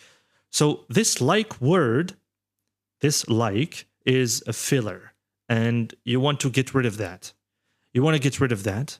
You want to develop, let's say, a style of yours to speak the language. When you're speaking about something, try to describe things in a clear way without having to just jump ahead, up and forth about, saying different things and not making sense. You have to really build a style in which you speak English properly. And when you speak about something, you can also explain more, especially when we talk about main ideas that you're trying to say. Give them a little bit of support. Try to add what I'm trying to say. For example, instead of like going with the filler words that I'm telling you about, filler words could be anything. They could be expressions as well, not only words. Okay, so this is something that I want to advise you to try and do when you are speaking to others. And the most important one, when you're speaking to others, you said that you spoke to others, try to be a good listener. Try to understand what they're saying. Try to ask them questions, because being good at conversation and let's say it's not just about knowing what to say and exactly when to say it. It also has something to do with the way that you listen to the others and the way that you try to analyze something and the way that you try to help others with something. So it's a really it's a skill, not just something that you pick up. And I hope that answers your question, Mute. If you have another struggle, go ahead. Maybe I missed something, so remind me, please. No problem. I'm dealing with a lot of things at the moment. I'm answering questions, I'm responding, and it's, go ahead. No, I just want to thank you for your time and thank you for the advice. It's my pleasure, yeah. Yeah, thank you so much. And I'll do that. I'll try my best. Thank you so much for having me. Thank you. 100%. Yeah, no problem. I thank you for coming up. All right, let's see. What do we have? What else do we have? Okay. No, wait a second. Before you say something, before we give a chance to Engineer Farah, no problem. I see that you've been here for a while. When we speak about fluency, guys, it's not about speaking fast. No, that's not what I'm saying. I never said that. I said that when you are fluent, it's easier for you to communicate without having to use filler words, without having to jump ahead from one point to another. You are organized. It's easy for you to communicate with that language. And I didn't say that you're speaking slowly. It has nothing to do with speaking slowly or speaking fastly. Okay, just to keep that in perspective. It's all about how easy it is for you to communicate using that language. So just to get this clear. Yeah, go ahead, Engineer Farhan. Welcome, by the way. Hello. I remember you, by the way. I definitely remember you. I remember that night when we stayed up. I think, well, it was nighttime for us anyways. And we were talking about animes and talking about movies. And I remember that you were part of the discussion. So I remember you. Definitely. Hi, how are you doing? Doing fine. How are you? I'm good as well. Yeah, I believe it is my 4th time with you. We had very interesting discussions. There was a discussion about the ideal family situation. Then one time we were talking about gaming, of course, and so it is always really interesting to join your live, and I really appreciate it. I've been learning a lot, and I'm trying to implement what I'm learning from these lives in my day-to-day life. Oh, it's nice to know. That is really nice to know. Yeah, I have a problem. I just come to realize it when you were explaining to Mr. Mute about using the filler words. I have a habit of using actually consistently. While I'm speaking, I will say actually 3 or 4 times in a sentence. I don't know whether it is it can be considered as a filler or not. It So can be. It yeah. depends. If it's annoying, then it is definitely a filler words that you have to get rid of. But if it's Yes, not, then it's fine, I guess. You can just try to replace it with another one instead of saying actually, what I mean to say, with that said. It's yeah. It is fine. For some people, it's fine. Like if we look at how Americans use the language and how Americans speak, you will notice that most of them use like a lot. Use like a lot. Do you see that or no? Yeah. That's true. That's true. That's yeah, true. And I hate it, by the way. I really hate it. I once received a student, and I don't know if she's here or not. Okay. And her problem was that she used the word like a lot. Her English was really beautiful, and she had a problem with this one. And I told her that using like, one time, actually, I asked her a question, and she was trying to answer. And for myself, I wasn't really listening to what she was saying because I wanted to show her something. I wanted to teach her something. Let's say it was a bit harsh, maybe. It was funny. And I guess, I don't know how people would perceive things. But when she finished talking, I said 127. That's what I said. Wow. I said 127. She was like, huh? 127? What is that? I said 127 likes. That's astonishing. Yeah. So I was like, that is your problem. You are using too much of like. You need to drop it sometimes. Try to drop it. Yeah. And this one particular instance gave me the, gave me the idea of trying a new challenge with my students. Is that whenever I ask them a question, I tell them, you can give me the answer, but don't use these words. And I write 3 words on the board. Let's say we had a discussion one time about children and whether it's good for children to spend time with their grandparents when the parents are working. There was this topic that we were talking about, and I put on the board 3 words: children, child, and I also put good on the board. And their challenge was to try to say whatever and not to use those 3 words. And then I increased the difficulty of the challenge as we progress further into the discussion. And that helped in a way. That helped to get rid of that like for her. It was really nice. Yeah. And you can do the same, by the way. You can start your day, for example, say, today, I want to challenge myself. I want to challenge myself. I don't want to use the word actually. But each time you use the word actually, you write it down 1 time, 2 times, 3 times. And then try to compare what happened today with what will happen tomorrow, the next day. And then see if this habit is, let's say, going away or is staying the same. That's one way that you could get rid of this, I guess. All right, I just want to give a reminder to everybody here who is following and who is listening to us. Okay, we are so close to 6,000 followers. Come on, guys, we can do it. Let's try to get there. It's not a big number. I'm not asking for much. I'm not here sitting on 1 million followers here. 6,000. It's so easy. Let's get there, guys. Come on. Try to follow. I'm giving the chance to everybody, so try to follow. Try to like. Keep liking this. And also, share this, please. It would help a lot. And we'll try to help everybody. Yes, you have a question, F. Go ahead. What is your question?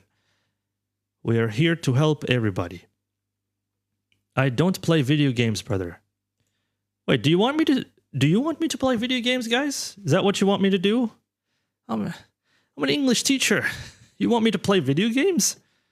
I know that my setup, let's say, resembles those video game streamers. Yes, I understand that, but it's cool to have, okay? But we can also use that setup as English teachers. We can also do that if we want. Just saying. So there you have it. Yeah. Yes, F, what is your question? Do you want to come up and ask your question?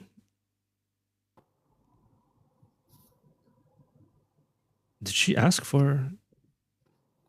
Nana has sent a request. Okay, yeah, let's accept He's that. been waiting for Yeah, no problem. No problem. We'll try to get everybody here. No problem. We'll try to get people here and we'll give them a chance. Hello, Nana. Yes, hi. Hello. Good evening. How are you? Good evening to you as well. Good. How are you? I'm great. I'm great. Thank you.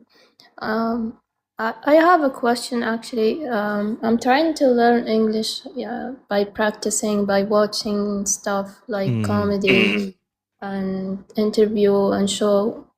But my problem is I don't have anyone that speak English at my workplace. All I have like people who have accents like that make me learn slower. I can't I have to speak with anyone like in my day. So I'm asking, is there any way that can help and that can help my English, like my practicing, my accent getting better? Other than that, the TV shows and the songs and stuff like the old ways. Is that your question? Because I need to mute your microphone for the noise. Yeah. I'm gonna mute it. No problem. All right, but first of all, what's the problem that you have with video games? Why do you think video games are a bad idea? I think video games are amazing, are a good idea. No, I'm not saying it's a bad idea. I'm saying like this is a very nice setup to use it as a platform to teach people more valuable stuff. But you can do whatever you want. It's your place, it's your platform. But I'm saying No, like I'm we just- have more fun than teaching from No, TikTok. I'm just joking. I'm just joking. Yeah, of course. yeah, no problem. No, but the thing is, if somebody likes video games, okay, me as a teacher, if I see that someone likes video games, I will use that to my advantage. I will definitely use that to my advantage. Why? They enjoy playing video games. I might even play video games with them on Discord as sessions. I communicate with them in English and I help them to analyze things better and speak about things better as they are playing. I played Minecraft with somebody, mind you. And let me tell you, I hate Minecraft. I really, really hate Minecraft. But I played that with a student. Why? Because it helped him open up more. Every time in class, let's say online, whenever we are talking, I see that that student is silent, not participating much, not active. So I decided to reach out. I was like, you know what? I'm really disappointed with your performance. What's going on? I'm not happy. I'm really not satisfied with your performance. What's going on there? And then, little by little, he said, I appreciate your concern, teacher, and you're right. You're right to be disappointed and whatnot, because that's what I do sometimes. I like to send messages like these to people, to my students, to wake them up a little bit. And he said, you're right to be disappointed because actually, sir, the topics, I said that I like those things because I just wanted to give, let's say, an answer, just an answer. And to be honest with you, for example, something I enjoy talking about is video games. And I started talking, what's your favorite video game? He said Minecraft. This person is 17, by the way. So I was like, okay, no problem. Would you like us to play sometimes? Like, really? I was like, yeah, sure, no problem. I said, what's your Discord? This is it. Okay, join me. As we were talking about these things, I was using my strategies as a teacher to ask strategic questions to help that student improve in an environment that he was comfortable in. And guess what? By doing this, he actually improved himself even more. So for me, it doesn't matter whether it's playing video games or listening to music or it's watching movies or anything. If you're doing it in the right way, let's say if you're watching movies to learn, and if you know how to learn from movies and pick up words and whatnot, you can improve 100%. Why? Because it's something that you like.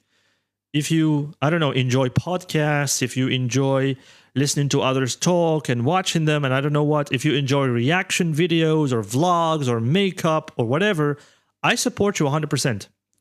I had to stay up very, very, very late one day preparing for a class. I have a group of ladies, They love makeup. They love nail polish. They love nail art. They love everything related to makeup and nail art. I hate those things. I'm a man. I hate those things. But guess what? I had to stay up late just to prepare myself and gather enough knowledge so that I actually have something to talk about and help them improve. They were really surprised. They were really, really surprised. Yeah. And, you know, another time, I have so many of these examples. I know a student of mine loves cooking. Loves cooking. So in that session in particular, I entered class as an actor.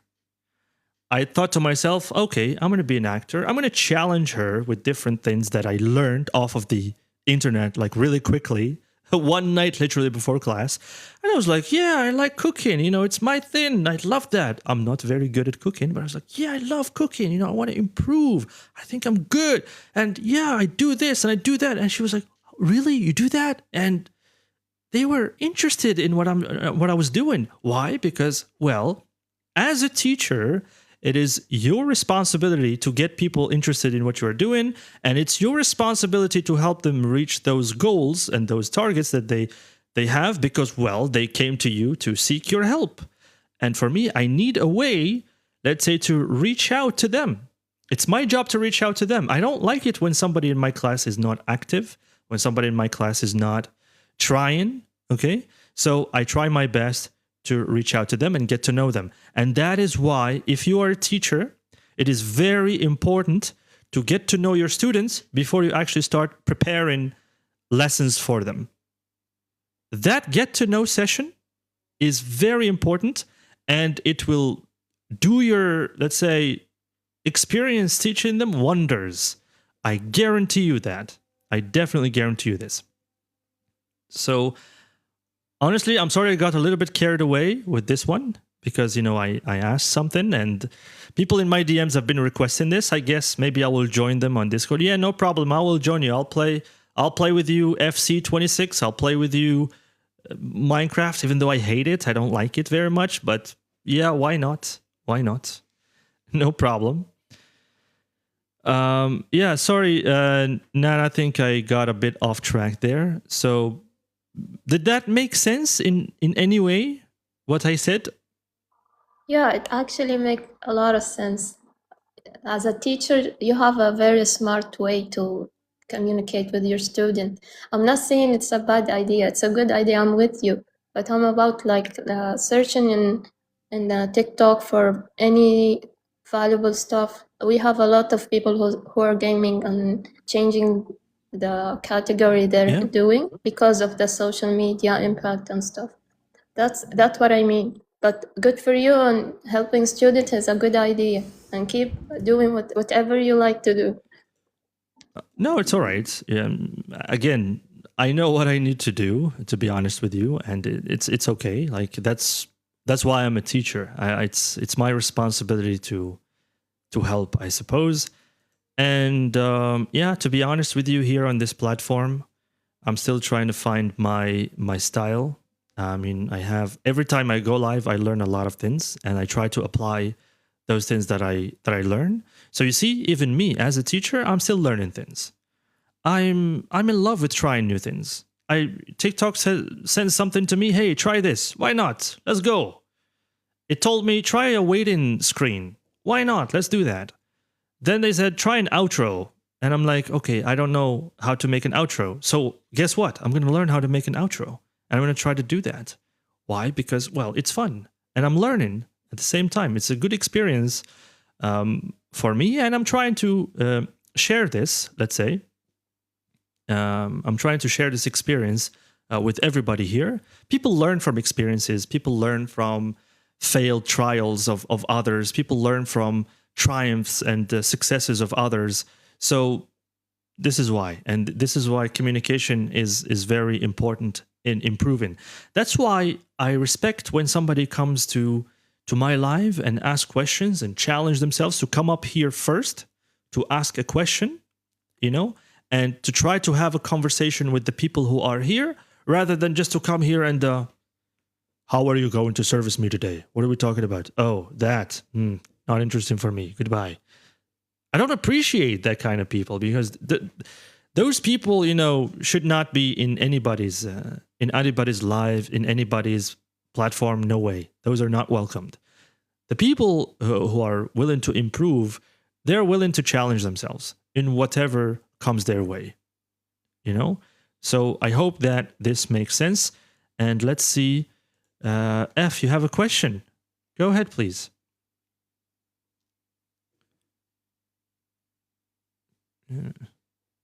Yes, please. Hello, F.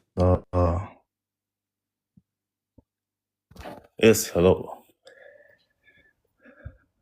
Yeah, welcome. How are you, brother? I'm good. My voice is clear, right? Yeah, it's clear, 100%, bro. Yeah. Okay, sir. Just I want to ask you about something, because I have 2 years trying to improve my English. Okay. Mm-hmm. Yeah. So I take 2 tests, and both of them give me A2 level, I think, or beginner. Okay. So I'm trying to read and listen, write, but nothing is change. Nothing And is also changing. Okay. in my and also in my currently job, we speak in English, contact in English, but I'm stuck in the same level. How do you know that you're stuck in the same level? Because I'm not seeing any different. Okay. I'm speaking like beginner. Nothing change in this 2 years. Okay. So right now, yeah, I think I'm thinking to take how can I say go to school and take English class or travel. Yeah, for it's a good idea 3 months. To take an English class. Yeah, it's a good idea. No, but I want to ask you, it's good to travel for 3 months or take 1 year's English class? To be honest with you, I think the only person that can answer that question is you, because here we're talking about a decision in your life. I don't like to make decisions for others. So if you feel like you want to travel to clear your head or anything like that, go for it. If you want to travel just to improve your English or whatever, and you think it might work, go for it. Try it. You'll never know. Maybe it'll work. If you want my advice, whether to take an English class and whether it will be beneficial or not, I tell you right now, yes, it's 100% beneficial, and it definitely helps, especially if you come across, let's say, a teacher who knows what they're doing. If you're with a teacher that knows what they're doing, you don't have anything to worry about. You just relax, enjoy the journey, and you learn. However, if you're with a teacher who does not know what they're doing, well, I'm sorry for that. And the most important thing, as I said, is you have to do you. You have to do what you are the most comfortable with. Okay? Now, it depends on really how badly you really need this life upgrade, in your life. You said you want to, right now you feel like you're speaking like a beginner and you want to speak like a pro. I'm assuming that, well, you're saying that you are in the A level. Guess what? The A level is the kind of level where you need to work on your foundation. Maybe you have some limitations when it comes to using tenses in English. So try to work on those. Maybe before you even think about wanting to, speak like a professional. And then at the B level, you can try to challenge yourself even further to try and attempt doing public speaking, or you attempt having a debate with somebody, or attempt to try and change someone's perspective about something, and so on. One source where you can see if you have what it takes to take on this challenge or not is to look at debates online. You look at debates online. You have so many podcasts, you have so many channels on YouTube for free, by the way, where you can look at people talk about different topics. There's Dr. Phil, there is Piers Morgan, there is Ask Steve, there are Dean shows that they debate Christianity and Islam and I don't know what. So they debate a lot of things. Okay. That's a good source for you to start at. So you go to that source and you listen and try to imagine yourself answering such questions. I don't know, like when it comes to Piers Morgan, he always asks like questions related to what's going on around the world, whether it's war between the United States and Iran and I don't know what. So it's always something related to that. But you don't have to look at it from the angle of knowing news about these countries, but you look at it from the angle of seeing how people are using the language to communicate. What are they doing to counter an argument? What are they doing to analyze a particular subject, to speak about it? Do you understand? That could be a starting point for you. If you are able to follow up with what is their main, or what are their main ideas, what are they saying, and how they are explaining things, and how are they making their arguments powerful and strong, sure, no problem. Then you are at the right level, you are at the right track. However, if you find it difficult to follow with what they're saying, let's say you understand, but you have a problem pointing your finger to the right main idea, okay? Yeah. Here, you have to work on yourself a little bit, get your foundation straight, get rid of translation, for example.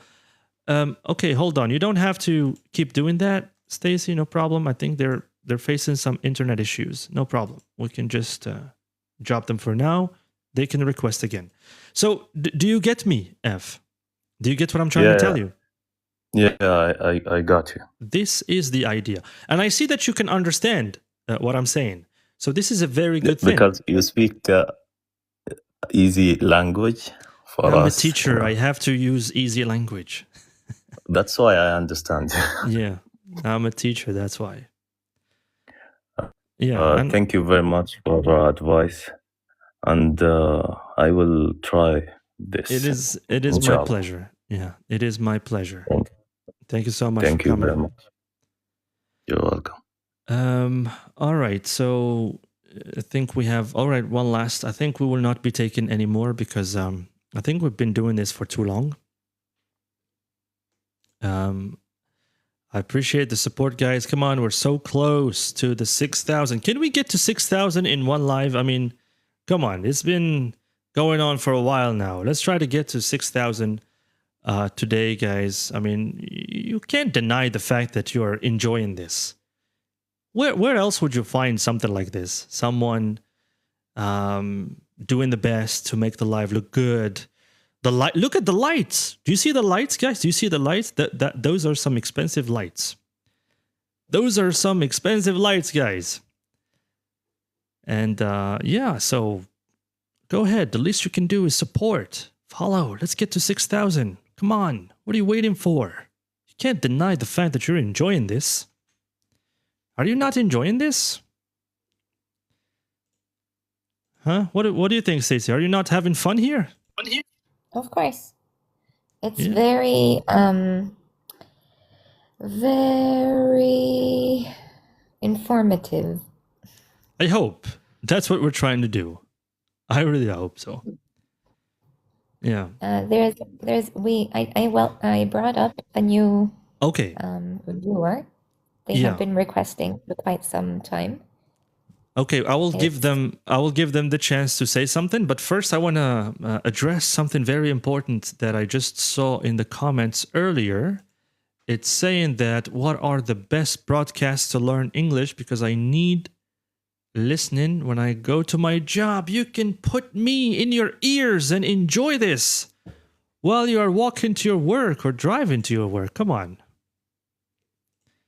No? Don't you agree? But anyway, again, I'm going to give you, let's say, my most honest and biased answer as possible.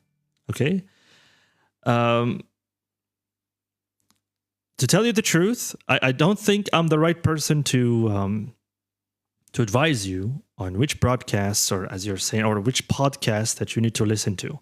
You need to find what you like. If you like sports, for example, there's this panel. I don't know. Like there's Thierry Henry there. There's Carragher there. Do you guys know this panel, especially in Champions League, where they gather up and they speak in English and they talk about the performances of different teams?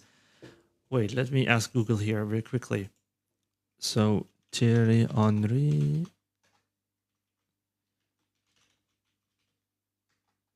And Carragher, I guess. What's the name of this show? Can you guys tell me the name of this one? Can you tell me the name of that one? There's Thierry Henry, there's Carragher, and there's another guy that I don't know. And they are... you can listen to that if you like football. I forgot the name, but I see them a lot in my feed. So anyway, if you like that, you could follow those. If you like politics and whatnot, you could follow maybe Piers Morgan. You can follow the Young Turks.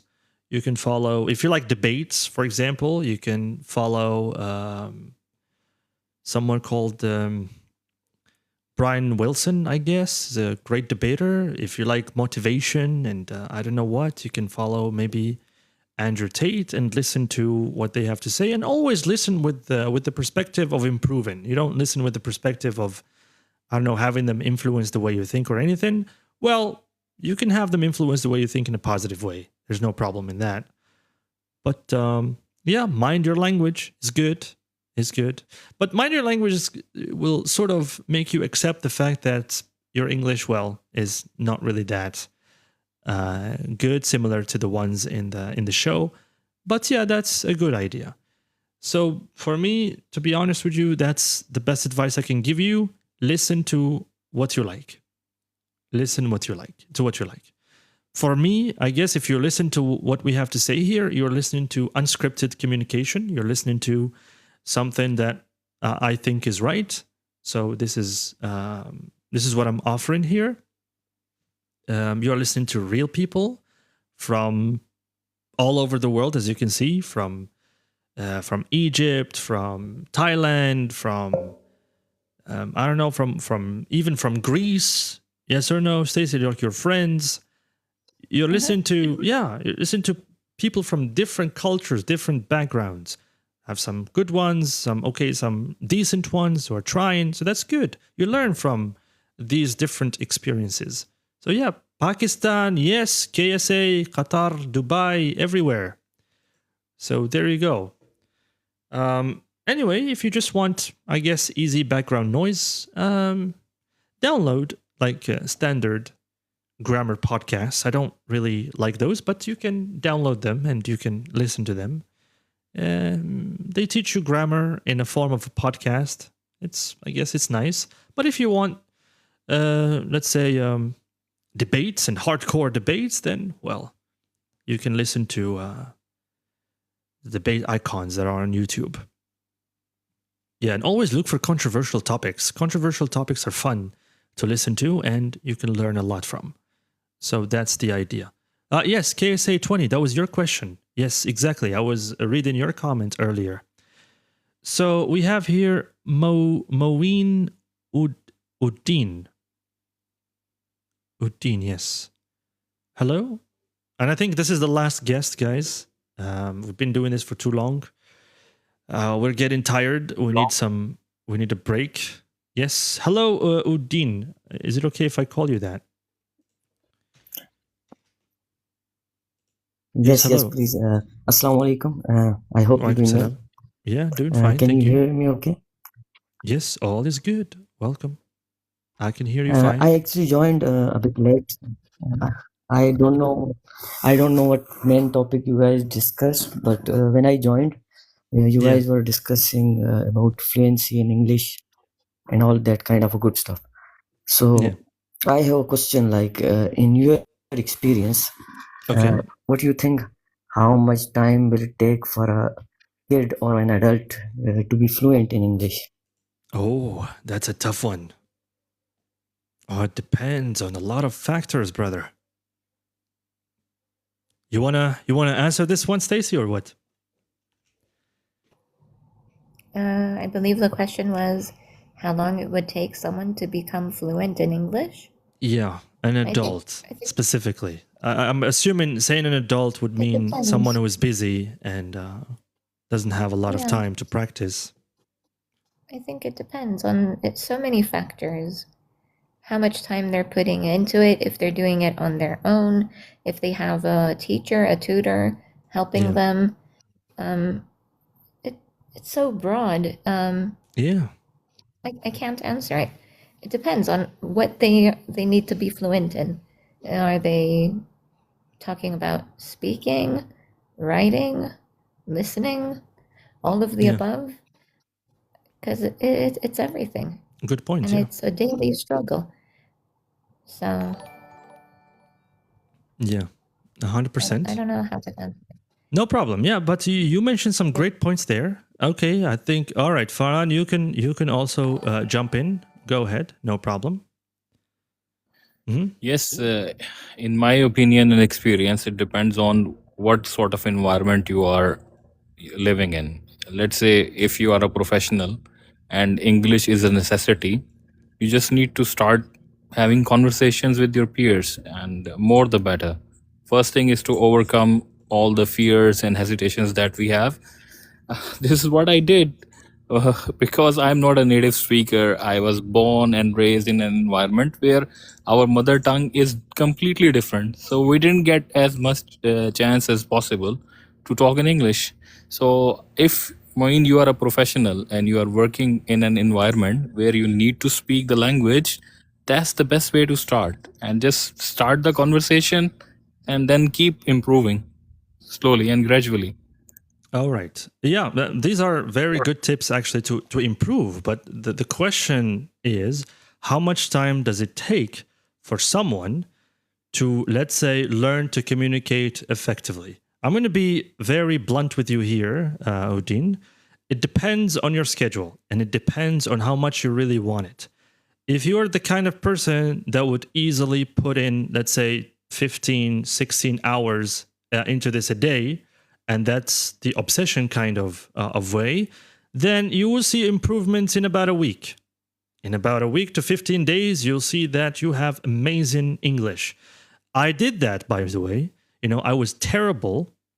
I was really bad in middle school.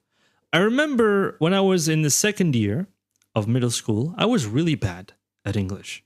Okay? My teacher even commented, "What's wrong with you?" He said, "How is it possible for someone who is intelligent enough with a brain in their heads not to understand a simple concept of how to use the verb to be?" That was a teacher who said this to me, by the way, and I still remember these words. Yeah, I appreciate those words, by the way, because those words, woke something in me. And that's how I decided to dedicate my summer to improving myself. So that teacher said something really powerful. It hurt me a little bit, but it was powerful. It was really, really powerful. So, because I was young, middle school, and I had nothing to do. In the summer, people were enjoying their time. They were going on vacations. They were swimming. They were going to the sea. I don't know what they were doing. So they were having fun. Me? Well, I was stuck in my room. 8 in the morning, 8 in the evening. Until a moment where, like, let's say my father came up to me and said, "What are you doing? Why are you wasting your time?" And it was really a struggle for me to get that going, to keep that rhythm going, because my father thought that I was wasting my time and watching movies that are not good for me, and I was wasting my life and whatnot. But he didn't realize that I was just looking at a life upgrade there. I was working on my growth there. So anyway, I dedicated a lot of time to this in the summer. As I told you, like more than 12 hours at times, all summer, 3 months, all it took, 3 months. So when I met that teacher again, there was like a complete different version of me in the classroom. I was participating very well. All my answers were correct. Even the teacher was surprised. And she was like, "What happened to you? What did you do? Were you just acting last year? What's going on?" And well, the reason for that is because, well, I dedicated 3 months of my life, of my break in the summer, just to work on myself and just to try and improve myself in English. Well, I did a terrible job at improving because I didn't know what I was doing. I was just watching movies for hours. Like a movie of 2 hours, I'd end up watching that movie for about I don't know, like 6-7 hours, just studying the words that are there, trying to look for definitions, trying to look for examples, and trying to repeat the words that they are saying, trying to repeat the sentences they were saying, translating into Arabic, and so on. So there were lots of things that I was doing wrong. But then again, it helped a lot in getting somewhere. At least I was able to understand the lessons that I was learning at that time in middle school. And I continued to improve. I continued to challenge myself. For me, I realized that I was studying English in the wrong way very late. I wasted about 3 or 4 years of my life just trying to memorize things, sentences in English, and then their equivalent in Arabic, translation, all that stuff. I did that. I was doing it wrong. I had no idea I was doing it wrong because nobody was there to tell me you're doing it wrong until I got to university and things changed there again. So anyway, that's why I'm telling you it depends on so many factors. And that's why Stacy here told you that it depends on so many factors. There is the factor of how dedicated are you to improve, and there is the other factor of whether you're doing it right or you're not doing it right. And there is the other factor of whether you are going to be consistent at doing what you are doing or not. So putting all of this into a period of time, I don't think it's going to be possible, but you're free to try and do it the right way. And then, calculate how much time it would take. And why not? Come back to us and tell us, because we would also love to know how much it would take somebody to move from a low level to a high level and what they need to do. So I hope that this answered your question, Udine. Yes. Perfect. Thank you so much. Thank you so much for answering and letting me in the panel. And I have one follow-up last question. So sorry, you guys are tired, but I want to add on to the conversation. Do I really need to learn tenses to speak better English? The sad truth, yes. Yes. Whether you like it or not, yes. You have to learn them. It's not learn them, just learn them. It means you need to have a good foundation. You need to know when to use them and how to use them. And this is it, because we're talking about structures of English, and structures of English need to be applied in the right place. Otherwise, it's not going to be good for you just to work on different aspects of the English language and you have a problem right there in front of you, which is the use of tenses. You need to work on them. Yeah, you really need to work on those. I know that probably this is not the answer you were hoping to hear, but trust me, there are ways to learn these tenses in a fun way. And it is fine. I still remember. I still remember those harsh words when my teacher told me, "How is it possible for a human being with intelligence, with a brain inside your head, not to comprehend the simple concept of using the verb to be?" It was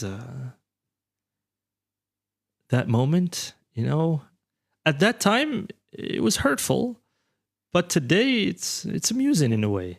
I'm glad it happened because it really, really woke something in me.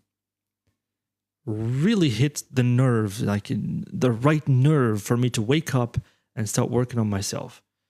And she was right, because for my classmates, they were good at it. And me, I was not. Like, why? Why wasn't I good? And it helped a lot. So that's that's everything. I guess we'll have to wrap it up. Thank you so much for coming up, guys. Well, it's gonna have to wait. MAH, it's gonna have to wait. Really sorry about this. We have to wrap it up. I'm gonna leave, let's say, the final words to my guests here. A few things to say before we wrap it up. So, yeah, Farhan, do you have anything to say? Any last words?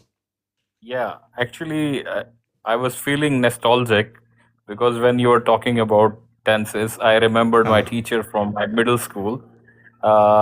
He made this fun learning about tenses, and he was really great man. And I'm praying for him right now. I just remembered him after almost 2 decades.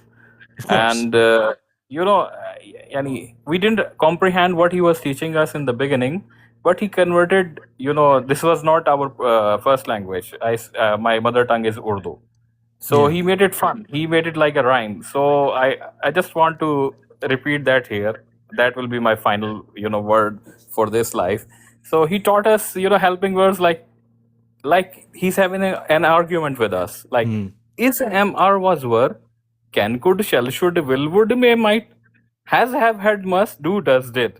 And we didn't know what he was talking about and how we're going to use them. Yeah. But I can still remember those words echoing in my ears. And wallahi, he built a great foundation, and I've been capitalizing on that ever since. Yeah. And that's my last word for the live. And thank you very much for having me again. It was a pleasure. And I would like to come back again, inshallah. Sure, no problem. It'll be a pleasure of mine as well. Appreciate it. Thank you so much for coming up, Farhan. So we're wrapping up, guys. Stacey, any last words? What have we learned from this one? It went very well, and I will direct message you. Okay. For details, if you'd like. Please, yes, I would love to know, because I need. I'm the kind of person who likes to work, if it's okay with you, of course. I mean, if you don't mind, absolutely. You don't have to overwork yourself or do anything like that. Overworking. I enjoy it. There you go. Then it's all right. For me, I'm the kind of person who likes statistics. I like numbers. I like to work with numbers. This went well because of this. This didn't go well because of that. And I like to keep track of these things. And then hopefully the next time we do the same thing, like I go live, I try to do things better. And I try to learn from these mistakes. Yeah. So, I mean, honestly, if I reached 6,000 today, I would be going live maybe tonight or tomorrow, right away. Amazing. But since we didn't reach 6,000 today, then we'll have to wait until maybe Thursday or Friday. Friday is the guaranteed day, go live day. Friday, go live day. That's it, guys. How many did you reach? I think it shows on screen, right? I don't know. No. There it is. It shows how many likes, not how many followers. You can't see. You really can't see how many followers we have? No. So now it says 5,831. Yes.